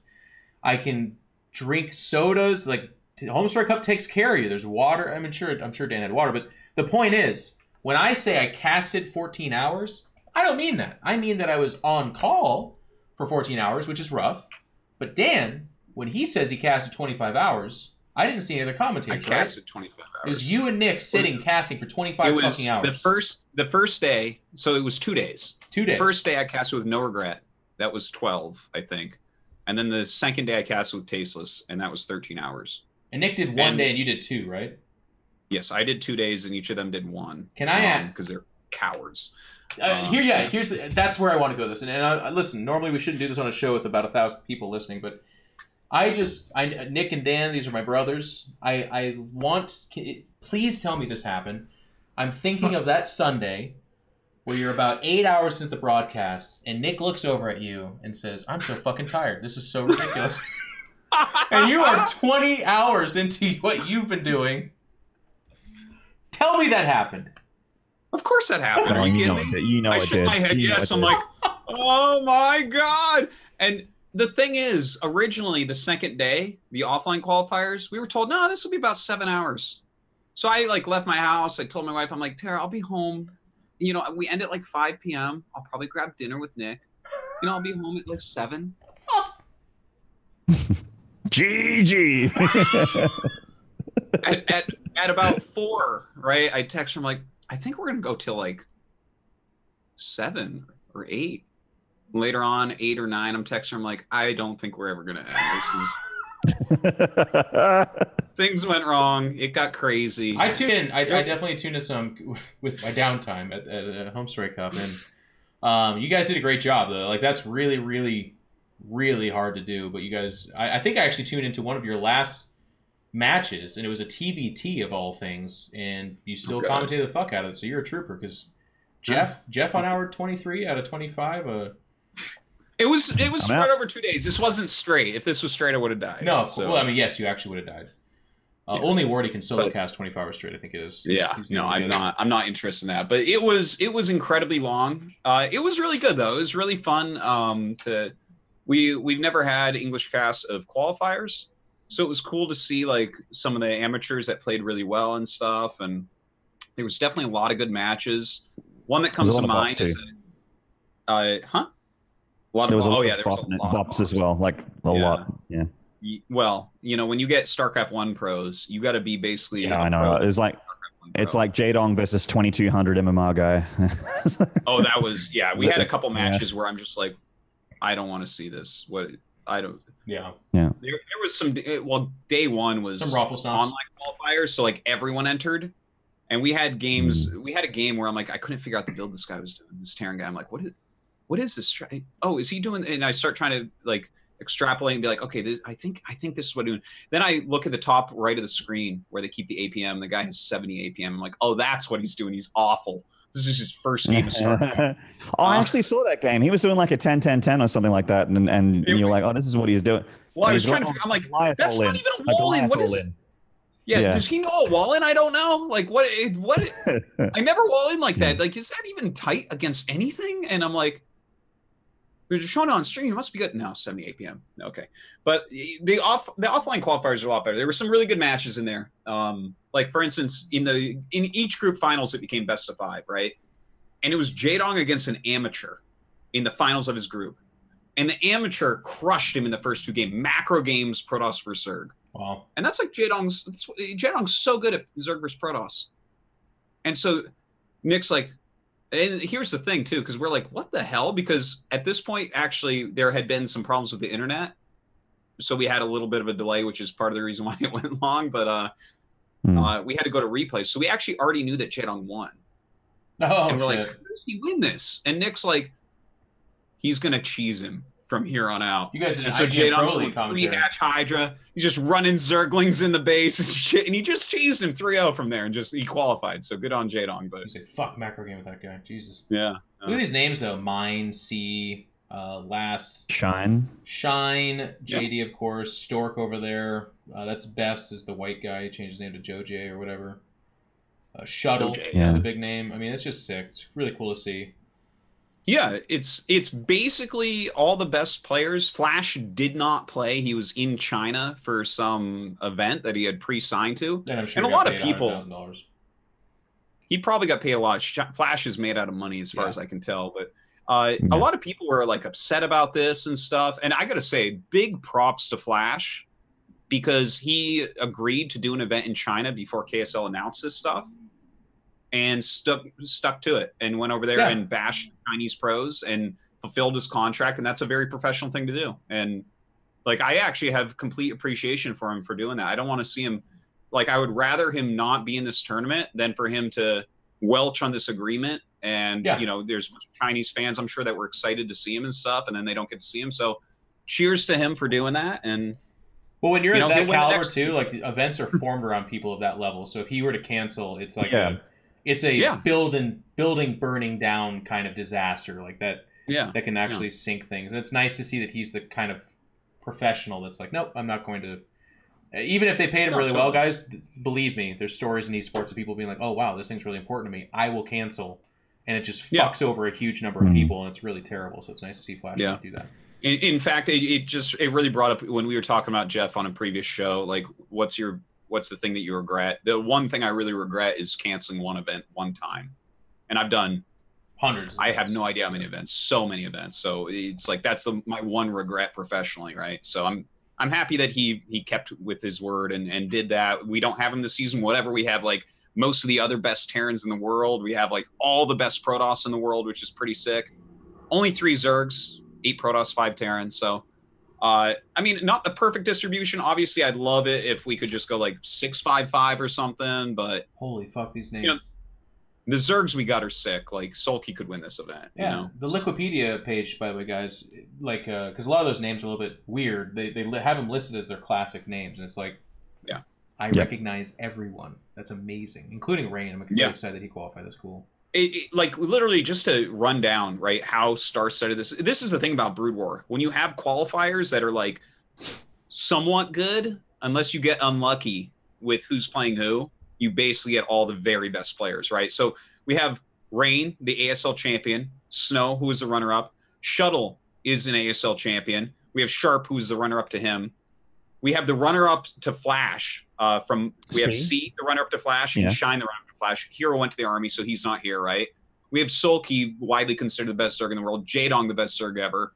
We have Mine, the second best Terran in the world, and we have Last, the second best macro Terran in the world. It's like we have everyone here. The only thing that might have been an upset is Movie beat Larva, that was probably the best series of the tournament, I think. That was the series of tournament for the qualifier for 10 years. Like I mean, he's great. If that one match would have gone the other way, I think people would be happier with the overall race layout because then we have Larva in the tournament, and he's just such a, footstar gamer, man. What can you say? A big personality. So check that out. It's awesome. Yeah. Dan, when does this continue? When are you guys going to pick up the tournament? Okay, so the next broadcast date is on the 19th of July. So couple weeks. Basically the week after Valencia, and every Thursday and Friday. I'm not sure the exact time it's at. I think it's an evening cast, kind of like GSL. Okay. So a similar time to GSL. I'll be tweeting about it. It'll be on the main StarCraft Twitch channel. Yeah, Thursdays and Fridays. And I believe the format will have us casting about 2 best-of-5s a night. So really a lot of quality StarCraft 1. That's the way it should be. Sweet. I'm excited for it. Very sick. So guys, check that out. I think, if I'm not mistaken, that is all of our subjects. Valencia. Oh, Valencia. Actually, before we go to Valencia, one last thing I do want to touch on. Yeah. Well, we actually, it's like 7:30. My dogs are going to pee on the fucking floor, so we have to go a little bit quicker. Okay. Eonzerg actually moved to Korea, or is going to move to Korea to compete in this thing.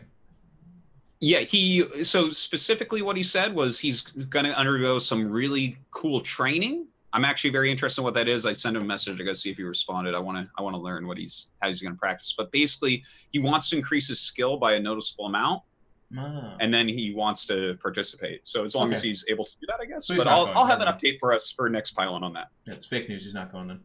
All right. Now we can move on to Valencia. Guys, this kicks off this next week. It'll be the reason why, well, all three of us are going to be there. Maynard starts his journey, I think, tomorrow to get there 6 days later. Artosis and I will be... I leave Monday, but it's a later flight, so I get to do a little bit of streaming on Monday, and Dan leaves Tuesday. And then we get to go to beautiful Valencia, where it's going to be around 100 degrees the entire time, but they take really good care of us. It's fucking beautiful. Get a lot of paella, which is one of the few dishes that Dan can actually eat. You can try a little bit of spiced rice, I guess, right? Yeah. As long as there's no... there's quite often some shellfish in the paella, but yeah. Yeah, we got to avoid that. But this is shaping up to be really nice. It's actually kind of funny. It's a really important tournament, and it's coming right off the heels of Austin. It feels like it wasn't very long ago we were at Austin. So it has a different feel to it, and I guess we already talked a little bit about Valencia, so we don't need to go too far into it. It's more about kind of, we got the talent announced. We can talk about that. Yeah. We know who's going. We just said we did have the playoffs since we kind of last talked, I think, and all of them, in fact. And then that's it. Yeah. Well, I mean, it's obviously the star-studded lineup that you would expect going into here. Kind of the same favorites that you're always looking at. Yeah. Like, is Daryl going to win all the WCS events? Is that going I think he is. Occur? Personally. And what if Maru wins all the GSLs and they play in the finals of BlizzCon? Can we end StarCraft 2 at that point? Yeah. Can we just shut down this? Maru wins and he comes over and he just grabs the big switch and he just pulls it down and the BattleNet goes down. StarCraft has been solved. So for me, let's start off by looking at this open bracket because that's pretty interesting.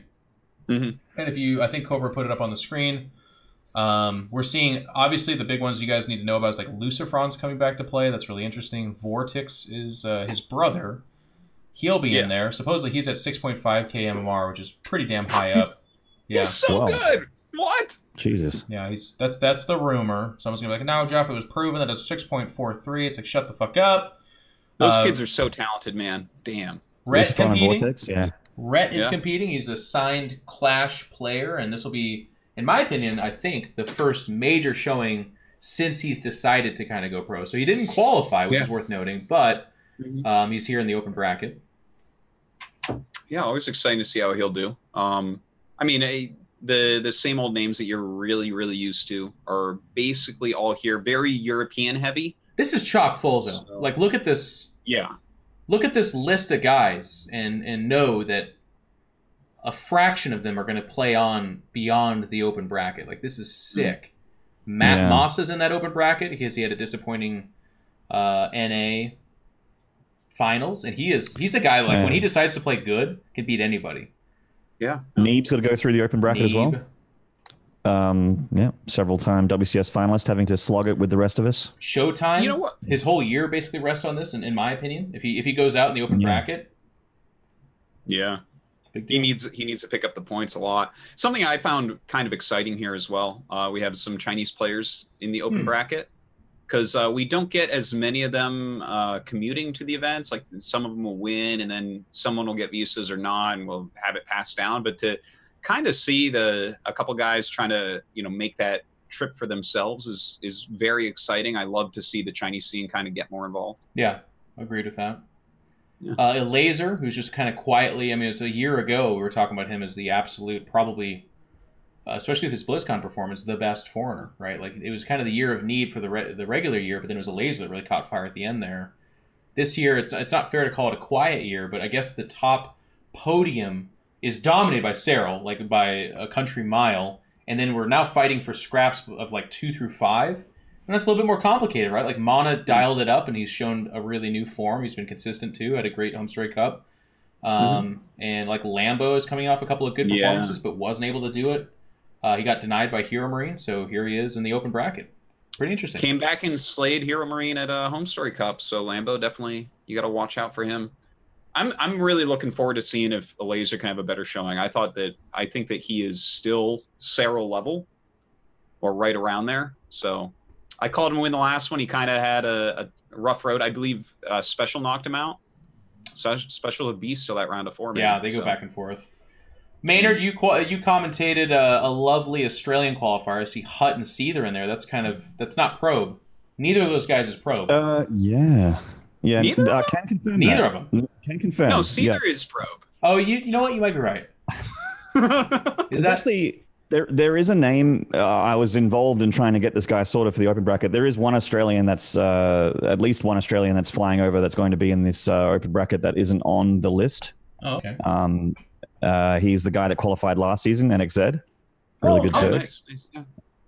He got to Austin. Hutt's first ever WCS is going to be really, really cool. He's leveled up a ton. He's like the Gumiho of our scene. He's very creative.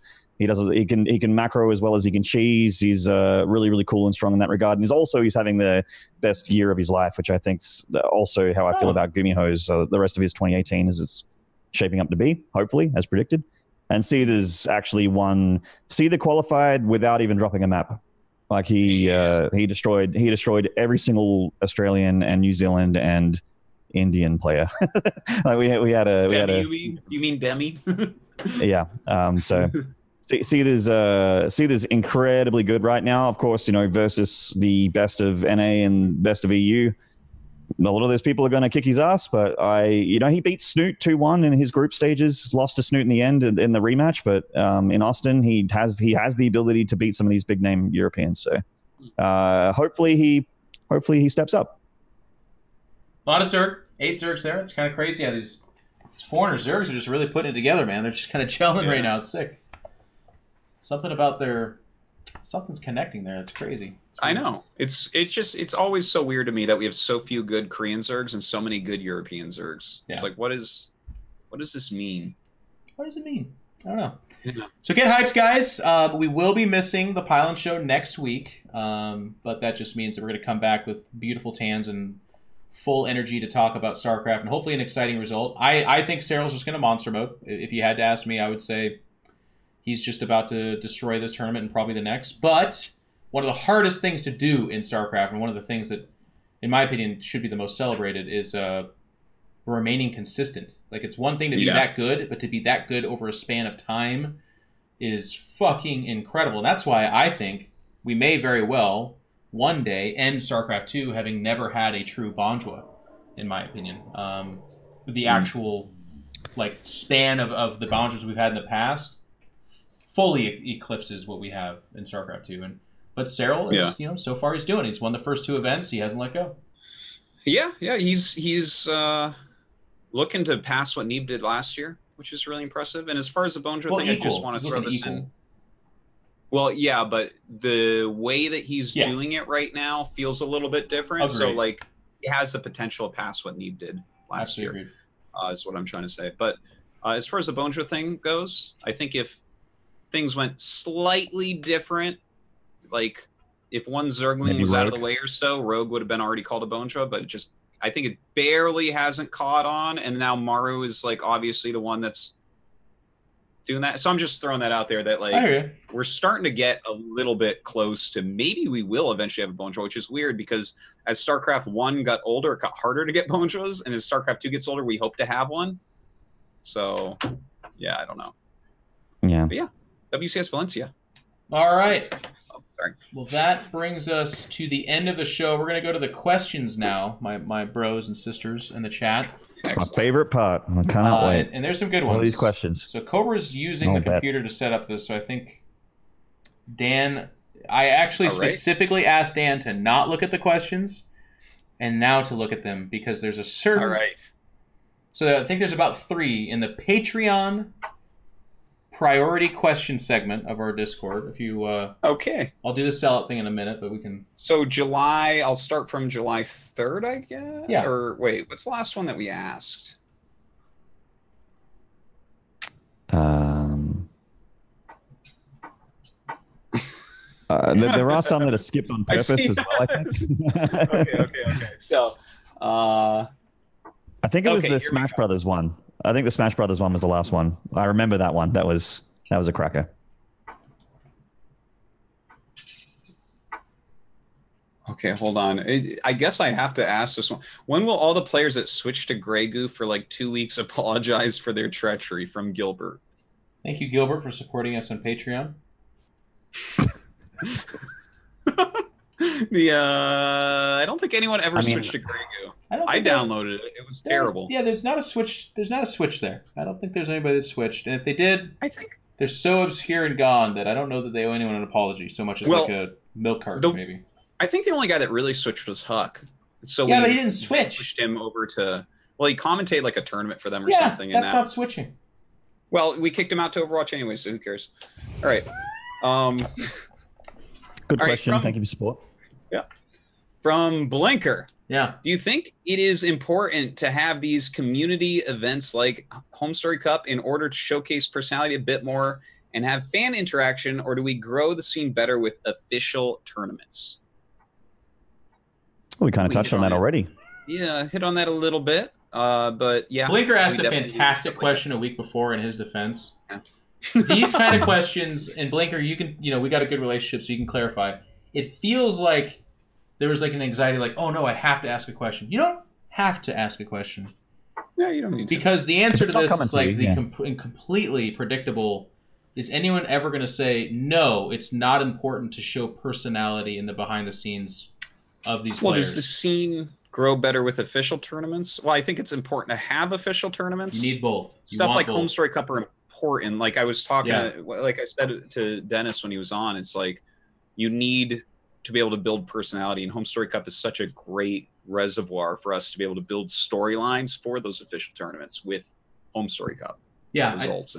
No, the reason these questions get like locked up in my brain is because I'm like, because we're playing make believe right now.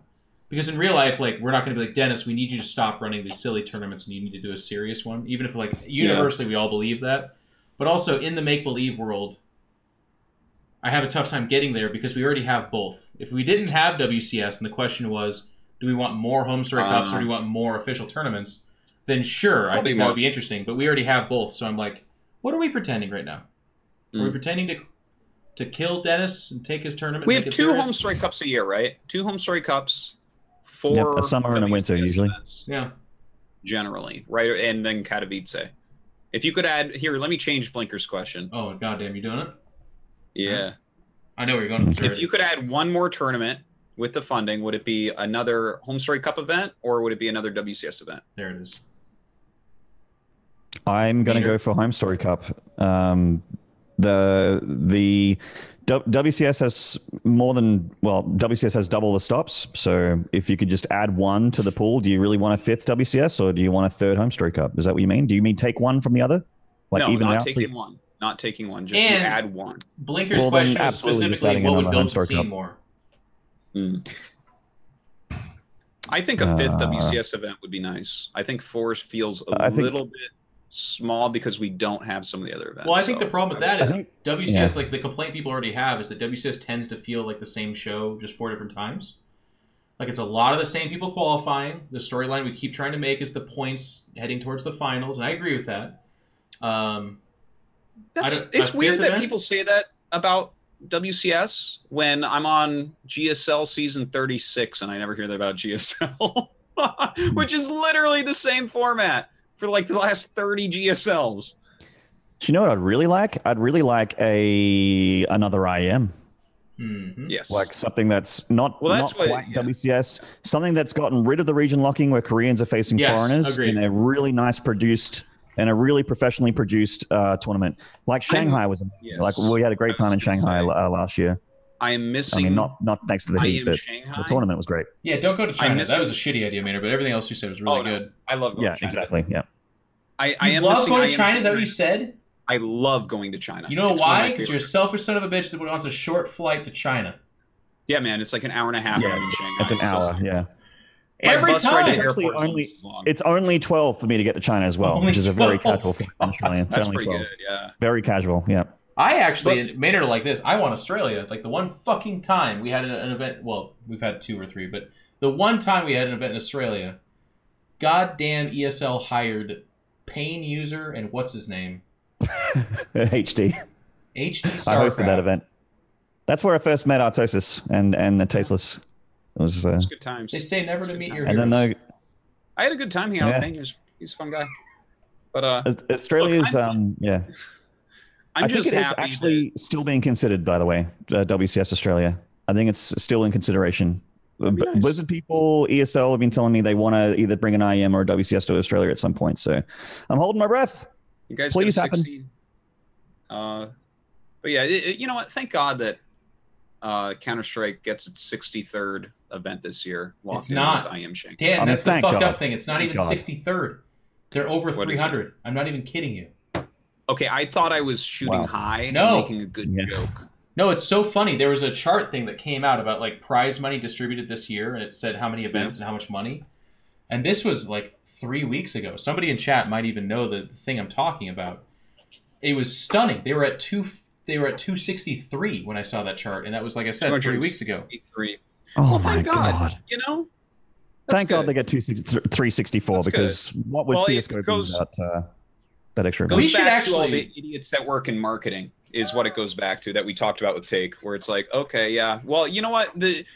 Here's where we make the big difference. Let's pay 4 times as much for the 263rd Counter-Strike event this year, because that'll It's- really get people to buy our products. No, it's going But to I be... guess we don't measure that, so we just show our bosses the numbers and we get our paid vacation. It's pretty sick. We got to have Right. we'll have a show where we actually talk about other games sometimes, because this is actually a very interesting thing. And at the height of StarCraft, we had this issue, but not to this degree, where it was like No. actually having too many events hurts your scene. And I'm gonna tease this conversation. We'll We'll do that have another it. time. Well, let me tease it, and then we'll have another time. Let me Okay. tickle the balls a little bit. I would argue that NASL largely in part collapsed and was killed by the format of early WCS. But also, we used to have MLGs, which were fantastic, but that too became complicated because of this issue. So I think it's a very interesting subject. We'll talk about another time. Next question, though. There's some real Okay, bangers in there. next question. And from Nikon TC. Does esports in general and StarCraft in particular do enough to look after and support the very young players we see getting thrust into the limelight? Was enough done to help and support you guys when you got into it? So speaking for me and Jeff, we got into it before anyone knew what esports was, so nothing was done. But on the other side, are they doing enough to support very young players right now when they're thrust into the limelight? Does I that? don't think so. I'm confused by that question. Does that? I wish that person was here to qualify. Like, does that mean like look after them mentally or financially? Like being because the thing that Offer complicates it resources, is I by guess. saying thrust into the limelight, right? Which is the bit that confuses me. Right. Yeah, I What feel is like it's probably a question about the mentality of becoming a famous person, because this can wreck people when you become too big, too quick when you're Like being young. a child star. Yes, I mean, look at all the child stars and how well adjusted they are, And like how- Justin yeah, Bieber, they're Macaulay 10 fucked up Culkin, right? adults. It's, yeah, right. So I think let's go with it. That being what the question really is, because obviously financially they do a pretty good job. I would say people are making money and getting flights if they qualify and stuff. So it's like, I mean, if you qualify, then yeah, I guess you're taken care of. But I don't really know what they do, to be honest. I think the spirit of the question is trying to ask if, like, the non-competing aspect of being a pro gamer as a young person is being helped at all by anything in the scene. And the answer is no, not at all. Blizzard does not help you with how to handle your social media. They don't. There's no, teams are for StarCraft right now. They're very bare bones. So are they telling you how you should conduct yourself? Are they worried at all about asking shows for you to get on, or getting interviews for you, or doing media coverage or photo sessions and like trying to build up your image and stuff? No, none of that. Well, okay. So hold on. They do a little bit of photo shoots at some of these events, and I mean they have some writers and stuff. But like as far as back in the Kespa days, there was actually big Kespa meetings where they ran everyone through things to show them how to give interviews, how to act professionally, and things like that. So that would probably fall under this, but at the same time, that contributed to terrible interviews and not much personality from like all the Korean pros for a very long time. Well, I'm nitpicking, but I'm going to disagree. So when I say So they do take your picture, they do interviews, but what I would say is the next level is they give you pictures to then use on your social media, to use for your websites. Yeah. You can't. Even for me as a commentator, I've flat out asked, won't name names, but I've asked people at Blizzard, like, hey, you just did a professional session with me, you just paid for it. It would help me out if I had those pictures to use for my stuff. And they're like, yeah, we'll get that to you. And then they never get back to you. And it's not that they're saying no, it's just that it's not a priority enough for them to build their talent, to build their people that represent their game, that it just doesn't happen. So does Blizzard take good care of people when they're at their events, and are they nice to work with? Yes, absolutely. They're great. Absolutely, yeah. Do they contact you when you're not at their event and say, here's some advice I have, I'd love to do some resources with you, I have some great pictures you can use, what do you think about this thing? Very little, if ever, and it's almost always on a relationship basis as opposed to this is something they care about doing, is what I would say. Yeah. You need to have someone that you're on a good terms with at Blizzard, and you also have to be the instigator if you want something to happen. You need to be the one that be like, hey, I was wondering if I could do this. What do you think about that? And have someone that you can trust to, actually respond to you. Like I have a couple of people like that with Blizzard, and if I didn't have them, then I wouldn't be doing events because I wouldn't be asking them, hey, any spot for me this year, stuff like that. An example of this too that. And this is the Pylon shows, is where we're overly honest, and it might get me fired someday, but I'll just go ahead and say it. For a while, we really pushed, and I was kind of at the forefront of this, we really pushed to get Blizzard to do things like give keys to streamers to give away to their fan bases or to their viewers, but most notably, and a lot of you will recognize this, to get advertisement on the launcher and say, hey, this week Pig is doing streams. Here's a picture of a smile that looks a little bit too large, but it's actually real. And then here's a link to his stream, and you guys can all check it out. It took a lot of pushing. It eventually did happen. That's awesome. They did it. But then it just kind of fizzled away. And it's largely a part, again, because of what Maynard just said and Dan was talking about, which is with Blizzard, they're really wonderful people. They do actually care. But because it's such a big company and because they're so hard to get the ball moving, if you're not behind them, just like whipping them, like, dance for me, Blizzard, fucking dance for me, it'll eventually just stop. It just doesn't happen because unless they are like, oh my God, 700,000 people tune into your stream, then it doesn't. Which goes back to the question, are they motivated? Are people in the scene like, I'm going to take care of you, I'm going to try to help? There's stories of yes, but I would tell you the overall attitude is no, not at all. Okay.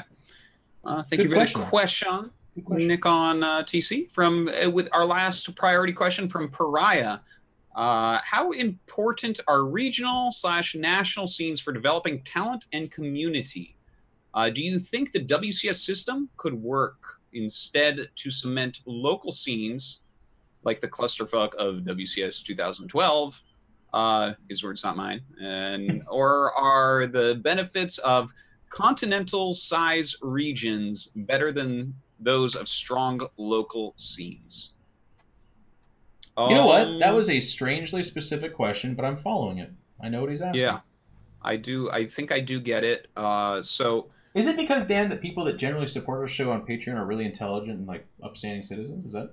Well, they must be because they want to see more Pylon. Yeah, you're right. This is the greatest show. Yeah. That's what I thought. I was clearly on the same page. But okay, so I mean, I think national scenes can be good. Continental size makes sense to me too. Yeah, I think what he's asking is like if you pare it down even smaller than that, is that better? Like have those big finals on a stage in those specific regions Something instead like of. Well, I think WCS 2012 was insanely awesome and insanely cool, and I understand that it can't be done. It's like too expensive and too crazy. But there are certain things about certain scenes that are really cool. Like I think the Australian scene is really cool, and I'm sure you can talk about that, Maynard.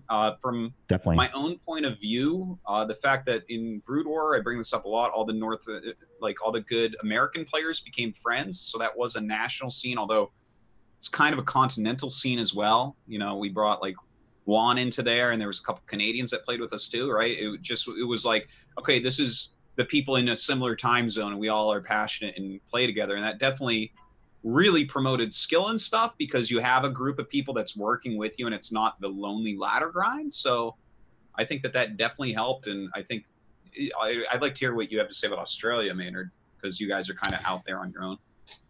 We very literally, figuratively and literally. But we I've always said to people that, you know, that think that we won't have a crowd or anything like that for a StarCraft event in Australia, that they just don't know the scene as well. Like similar to what Dennis was talking about with the, you know, the marketing people, how they just assume because it's not 100,000 people that they won't sell products. But the StarCraft 2 fans in Australia are rabid, like loyal. They're more than happy to pay money for a ticket. They will show up. They will tell their friends. You know, every time there's been a LAN in StarCraft, even since 2012 was the last time we had a big stage show in Australia. We started having them again last year. 5 years later, in 2017, it was actually McDonald's of all people jumped on board and added a lot of sponsorship money to WCS Challenger and gave ESL Australia money to actually run local tournaments at the ESL studios.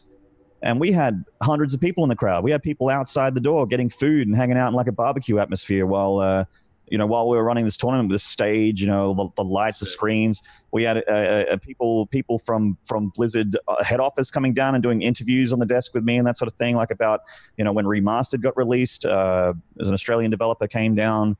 We had Remastered show match, Legionnaire was there, all that sort of stuff. Like it's a big event. And we had hundreds of people there. A guy even won a trip to Korea. It was like a massive thing, but a lot of people wouldn't have seen it because it was in a bad time zone, basically. You know, we're on when Korean things are generally on, and a lot of the time we'll clash with GSL as well, which is always unfortunate because there's not that many weekends, and GSL's on a lot of those weekends, especially Saturday, not Sunday, but you know, the Saturday slot is usually we will clash with GSL, which is unfortunate. But the scene fan base wise is very rabid, and if there is like, if something's announced with plenty of notice, like an IEM Sydney for StarCraft 2 or a WCS Sydney, you know, if a WCS Sydney happens and they give plenty of notice for people to be there, it'll be packed, 100%. Promise you that. Sick. Great. So those are the Patreon questions. Thank you guys so much. If you're a Patreon supporter and you've got any kind of questions you want to ask us, we are obligated contractually and legally. We must answer them. We will do it. Someone asked us about hot dogs, and we answered. So make sure you jump on that. Well, we will answer anything. Okay, I'm jumping into the just regular general questions. I can do it, Dan. I got it.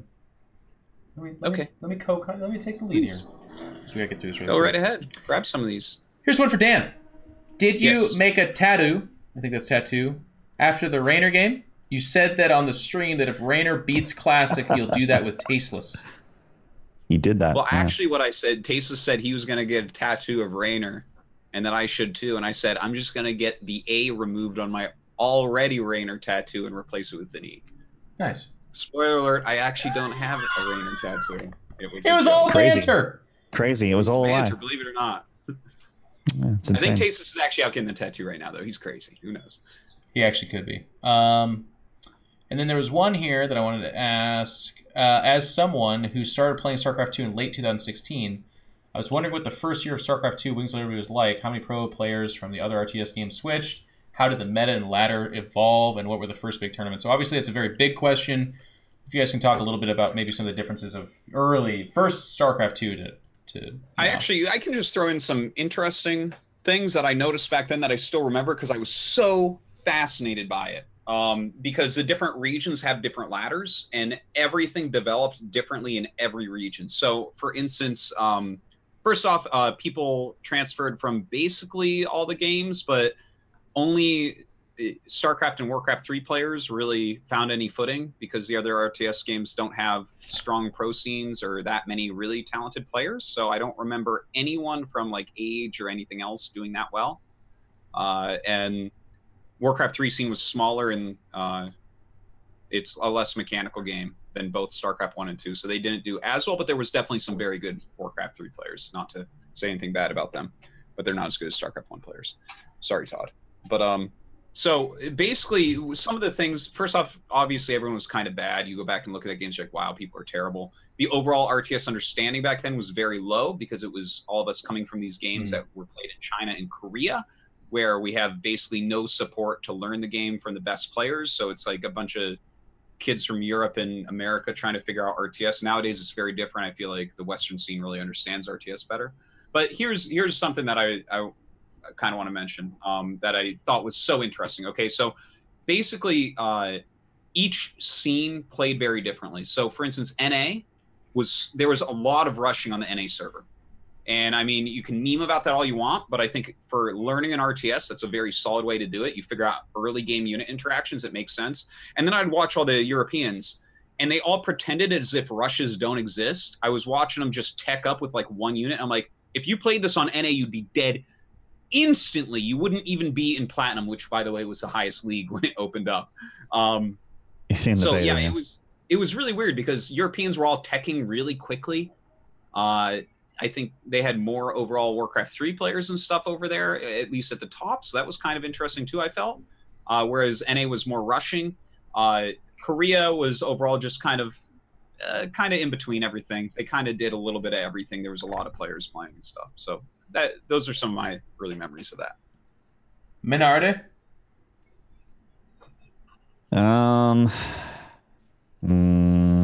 I think that just I was doing a lot of viewing, like as a viewer, everything was just magical to me, and when at the time it was really special. My skill level was never high enough to really speak about it as like from a first-hand experience, but with the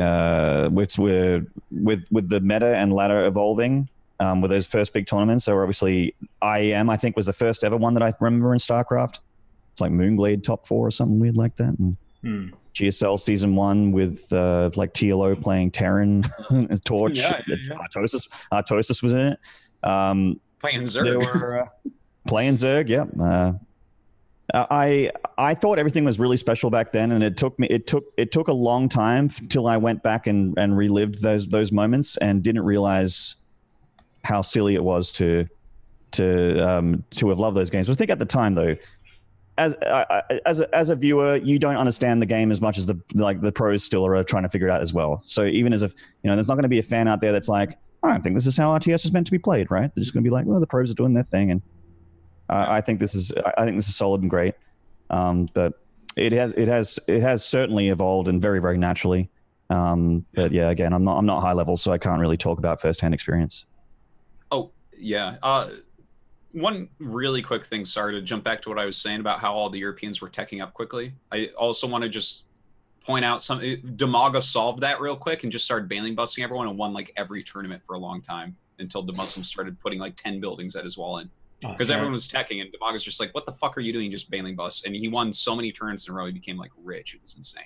Anyway, sorry. And your boy Bit by Bit Prime as well. Remember that? Geez. Your boy Bit by Bit. Oh, I don't want to, but I do. I remember. I think the grand final of early GSL when that TVT rush was all the rage. It was like Nesty was the favored guy to win. Nesty was like the hero of the world, the guy that was beating down the cheesing Terrans, and all the Terrans were just going 2 Raxes, pulling the boys and bringing everyone in for a bunker rush. And he was like up against Marine King, and Nesty's like, I know what you're going to do, and I'm going to stop it. Marine King was like, yes, I will do that thing, but I'll beat you anyway. And that was the interview.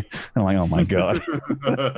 They told us what the final was going to look like before it happened. And yep, sure enough, bunker rushes, Marines, SCV pulls every game. Nesty ends up sometimes winning, sometimes losing. And I'm like, at the time, I'm like, hey, that was a great final. It's really exciting. I love Nesty. I'm glad he won. But in 2018, after seeing so many great finals, so many great series, I'm like, thank you guys for keeping the answer short, by the way. I appreciate that. So that can go away. Yeah, you're welcome. Sorry. Artosis, was there a group selection ceremony again for GSL Season 3?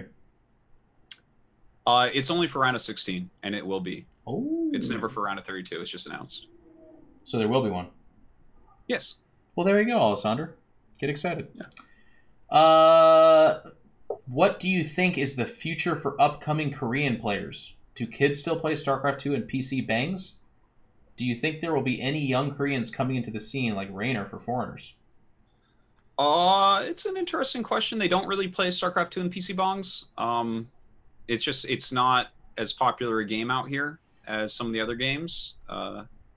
There's definitely new players on the ladder that you don't really know that are doing better and better. You can kind of, if you watch some of the online cups and stuff, you can see some of those names pop up in Alima leagues and stuff as they start to gain some traction. Occasionally we see someone like a Nightmare make it in, and there's a few other names up there that are like pretty good up and coming StarCraft 2 players. I don't know what's going to happen now because Brood War is revitalizing so strongly out here, and it's one of the top 5 games in PC bongs. So I feel like really? some of the it's top 5 in PC bongs. It's one of the most watched esports in the world, based only off Korean numbers. And I mean, obviously there's some English numbers, but like it is becoming really big out here again, is the general feel and the direction it seems to be going. We have more and more leagues, a ton of stuff's being announced. It's on all the time, so many streamers. So we might see just a continued revitalization of Brood War. If you are a Korean living in Korea, there's way more opportunities and stuff to get into Brood War, I think. Nice. So I'm not sure. I'm not sure what the Korean StarCraft 2 scene will be, but there is definitely a dedicated hardcore fan base. We have Korean fans that show up all the time at the studio for GSL and stuff. So it's not to say that the game is dead or anything. It's just StarCraft 1 is more popular out here. Okay. Last question. This is from GMNE_19, as Artosis would call him. Yeah. How you got there? It's like a Edisy. It's just a journey. How you got there to GMNE? GG Mini. GG. Is it like it used to be GG. He has G now. Maybe GG dropped him and he's like, damn. Damn, dude. GG was. I thought he was on Team GGE and his name was Mini. You guys are killing me. Could have been that. No, I'm kidding. It's Gemini, for fuck's sake. Yeah, obviously. Yeah. Is it Maynard? I Isn't can't. that like a constellation? I'm sucked into I'm the kidding. Artosis world. That's deadpan. No, Can't tell. I'm deadpan. He's Gemini. He's Gemini in Twitch chat. So that's how I know he's Gemini. Oh all right. my fucking god! All right. If you had the funding, what would you change about the Korean StarCraft scene in the future to allow it to prosper as much as possible? So we are in imaginary land right now. Okay. For it to prosper, I think actually you should take some lessons from StarCraft 1.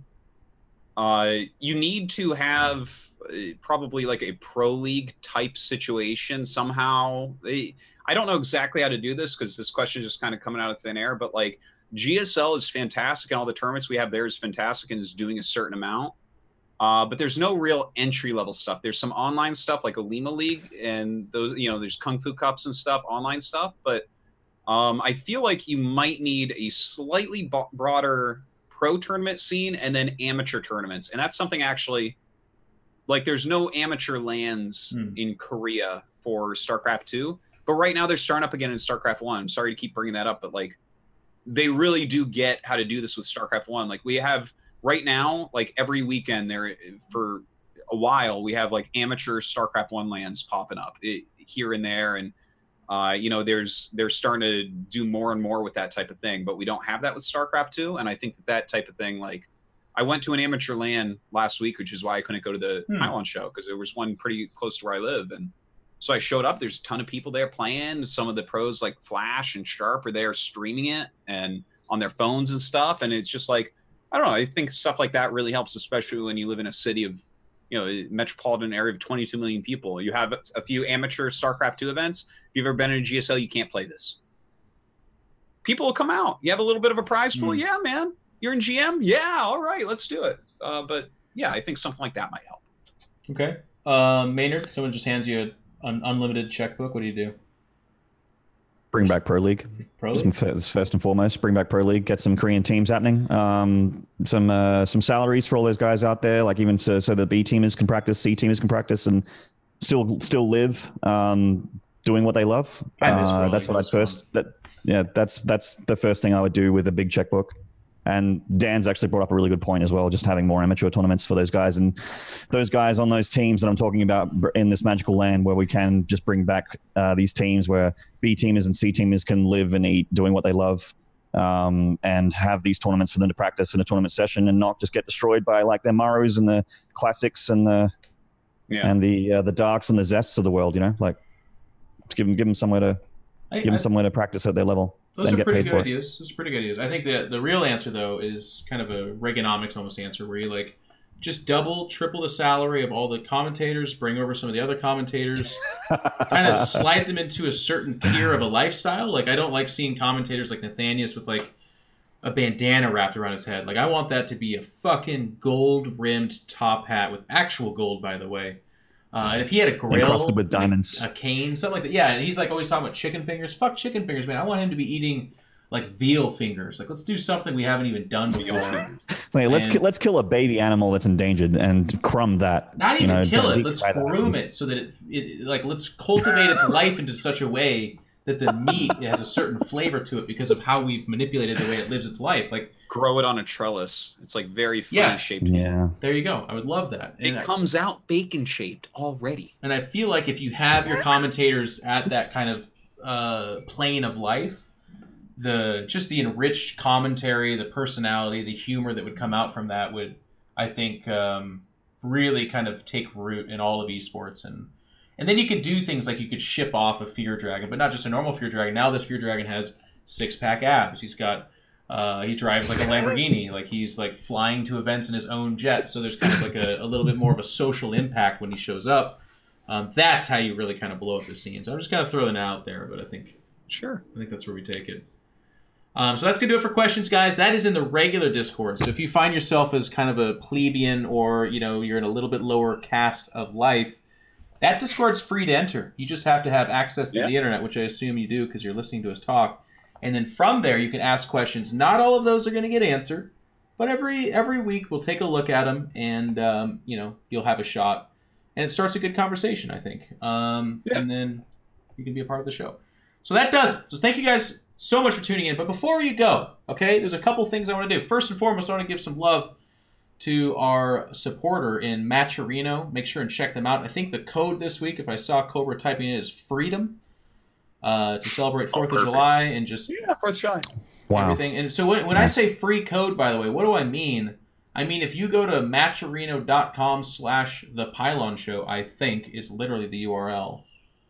No, it's not. Fuck that. It's that's the Patreon. Patreon.com/thepylonshow. We'll get to that in a second, but you're right. Matcherino link is something harder, but it's weird. Yeah, you can't remember it. Cobra search showing the you how to do Show it. Matcherino. Yep, there you go. Use the command Matcherino on the chat, and you'll get it yourself. Yep, that's one way to do it too. Then you have to read out the You just type in freedom, guys. That's literally a free code on your behalf, and it just kind of lets the website know that our fans are going to interact with the website, and that'll increase the chance of Dan and I and Cobra and I securing further partnership with them, and maybe they'll do more stuff. You can also pick up this shirt, which I'm not sure. Yeah, it's an amazing shirt, man. What shirt? Oh my God, you made that into a shirt.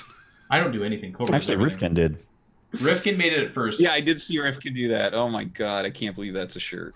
Well, so a lot of people were like, if you had better shirts, we'd buy them. Your bluff has been called, motherfucker. That's a perfect shirt. So I can't believe that's a shirt. We haven't sold that many shirts, and it's fair enough. They're kind of expensive. But if you guys can do me a favor, that's a pretty damn good shirt. And I think if you show up to the GSL or a WCS or you just tweet that kind of shirt at us, you are guaranteed to be like family. Look, if I'm at a WCS or something and I see that shirt in the crowd, I will walk off the stage, find that person, and bring them to me so I can get a selfie with them. That's right. Oh, I will find you. Yeah. Yeah. Absolutely. I want to be seen with that shirt. Not on me, but close to me. Yeah, no, not on us. I don't think that. Yeah, they don't come in my size or something like that. So definitely pick up that shirt or a shirt, or just keep checking the Matcherino link because they sell other things like tickets to various different events. There's Soylent on there, which is a pretty cool dietary thing that you can do and stuff like that. So just that stuff helps us if you go through our portal. So just kind of consider that. Which then brings us to the Patreon page as well, and the people to thank here. So we've got some ridiculously awesome people. I believe this has been updated, and there you can see the names. There's some God tier people, and they're like, look at this guy helping us host and also supporting us on Patreon is Maynarde. And Robbie P, by the way, is Fear Dragon, who also at Homestory Cup donated $1,000. This guy is just amazing. Hardcore. And awesome. Yeah. So thank you to you guys. $50 tier, Daniel S. That could be me, but it's not. That's $20 tier. Wait, yeah, and Alex S, that could be Neeb on the $25 tier as well. Alex S could be Neeb. You don't know that. Could that be something? Takes a little bit of that prize Wouldn't that be money. something? Anyways, just thank you to those guys. You can afford it. Yep, shout out to them. So those are the ways to support us. The other ways are stuff like when Dan streams, check him out. When Maynard streams, check him out. When you see this stream, please do. If you have a Twitch Prime sub, This is going to be on YouTube. It's going to be on Artosis TV within an hour or two or something like that. Make sure and check that out. Even if you're already watching, you want to watch it again. It's really quick. It's all the best way to support the channel. So, guys, Maynard, I want to go with you first. Thank you so much. Your journey begins in a little while, so we'll get to see you. But is there anything else you want to talk about? Are you doing something on your stream new or anything like that? I've actually been getting, I do a fair bit of lettering, but lately people have been like throwing replays at me. I do this thing where if people want to have me cast their replays, I like basically say, okay, sure. If you sub to me, link into my Discord and send me a replay, then I will cast your replays. And people are like, wow, really? And they've actually, you know, it's kind of heartwarming. A lot of people want that. So they've been dumping their replays all over me. I've been doing like 4-5+ hour streams of just replay casting, and people have been getting behind it, you know, and every time I go to my replay folder to get, you know, what I think is the last replay, there's already 3 or 4 more posted underneath it by people that just subbed that day. So it's that's been a big part of the stream. And also, you know, ladder, that sort of thing. I'm working on a YouTube video specifically addressing ladder anxiety and why people find it very hard to play 1v1. Oh, okay. In a 2-part series where part 1's actually going to be addressing people that are brand new to the game, and part 2 will be addressing, you know, to people that, you know, they're accustomed to StarCraft 2. They played it a fair bit, but they're too scared to click the play button. And I thought it would be smarter to split that up, because those people don't want to sit through, you know, setting up hotkeys and what gameplay settings and stuff you should have, and, you know, all that sort of stuff. They just want to learn how to get over that fear. So I'm working on that YouTube series right now. It's a 2-video series. And yeah, that's what I've been doing on my off times. Full-time StarCraft all day, every day. I'm a happy man. Very good. And if you guys haven't already, make sure and check out Maynard Span. It's P.O.D. They haven't come up with an album in a little while, but yeah, P.O.D. I'm also in this other band, Korn, but it's not spelt how you think it is. It starts with a K. Oh shit! Yeah. Capital R. Very different. Yeah, we're a little bit weird. I play the bagpipes sometime. I wear a kilt, but it's you know, it's a fun band. We get down. We can throw down with the kids. Yeah, who hasn't done that? Dan, we'll also see you at Valencia. Before that, you have a GSL cast. Was there anything else you're doing, man? Mostly just, I mean, I'm still streaming. Last week I had to take a couple days off. I had like some pains in my arms, but that's all gone. I think it was from exercise. I shouldn't ever do that. Yeah, you just check out Artosis TV and the Pylon VOD on there. Pylon's my favorite thing I'm doing currently, so definitely very excited about that. Sorry that I couldn't be there last week, and this next week obviously we're doing Valencia, so it's kind of sad that we're missing a couple weeks, but we've been very regular and we'll continue to do so. But yeah, I mean, I stream on my regular Monday, Tuesday, Wednesday, Friday right now because I do Pylon today. And just check out GSL. KSL's starting up, and July is like basically my most busy month. I'm doing GSL on Saturday, then Valencia on Tuesday. When I get back, I have 2 days of GSL, then 2 days of KSL, then 2 days of GSL, then 2 days, then wow, 2 days of KSL, and then GSL versus the world, Jesus. I believe, or something like that. It's like crazy. I'm just like nonstop casting basically from here on, but I'll still stream some. Just getting paid. Like You're crazy, man. Good for you. Good times. Thanks for watching the Pylon Show. I want to give some shout outs real quick. I see a lot of the same names in the chat. There are people that did donate or just watching and hanging out during Home Story Cup. Thank you, guys. Please don't think that if you didn't donate, you're somehow a lesser citizen or something like that. I'm really just proud of our StarCraft community, and it's just awesome. You guys show up for the show. You ask great questions. You interact. You know the memes. It's wonderful. And then when it comes down to it, a lot of you guys support us in the best ways. So just please know that it really matters, and we thank you. A couple of workshop things. I've been getting asked a lot questions like, do you have any plans? Stop! Right there. Stop! If you ask me, do you have any plans to have Day 9 on the show, or Tasteless on the show, or you should really get such and such? We don't have plans to have anybody on the show. We just reach out to people each week and say, would you like to be on the show? So I was asked an hour before it went live. In his case, 1 hour before. If you have recommendations on who we should have on the show, please don't. Whoever you're about to recommend, I already know them. I probably talked to them. And it's just one of those things where this is going to keep happening. But if you guys are my starfishes, so if I can throw 2 of you back in the ocean, someone's like, why are you throwing those guys in the ocean, man? They're just going to die anyways. And I'm like, not this one. So like, if I say this and you don't end up asking me if I have plans to have Tasteless on the show, You're helping me stay sane for just a little bit longer. I really appreciate that. Oh my god. I love it. I'm gonna be home for the next like 4 or 5 days. I'll be streaming a whole bunch. You guys, it's here. I'm gonna play some Darkest Dungeon after dinner tonight, and I take the dogs out. So that's my plans for now. And then as far as announcements for stuff coming up, I too just want to echo, and I actually want to give some love to Dan, who held down the fucking fort for those like 4 or 5 weeks. I think it was like 5. I think it was literally 5 that I was gone. So thank you, Dan, and thank you to you guys. Cobra. And Cobra. Always thank you to Cobra, producers. The man, great job. Legend. Absolutely. By the way, there was an interview with Cobra that wasn't. He's so modest that he didn't put it in This Week in StarCraft, but he actually had an interview. Who was it with? That was I can't remember. It was with ES Champ. ES Champ. With ES Champ. Who was in the chat? Check that out. That's how humble he is. He doesn't even put it. That's actually news that he should. In fact, I'm gonna fire him because of that. He's fired or rehired? Rehire. Okay. Okay, we're good. There we go. So anyways, check us out. We'll see you guys at Valencia. If you have a Prime sub, make sure and hit that up. Thank you guys for the contributions. Really appreciate it. And we'll see you all soon on our various stuff. Goodbye, everybody.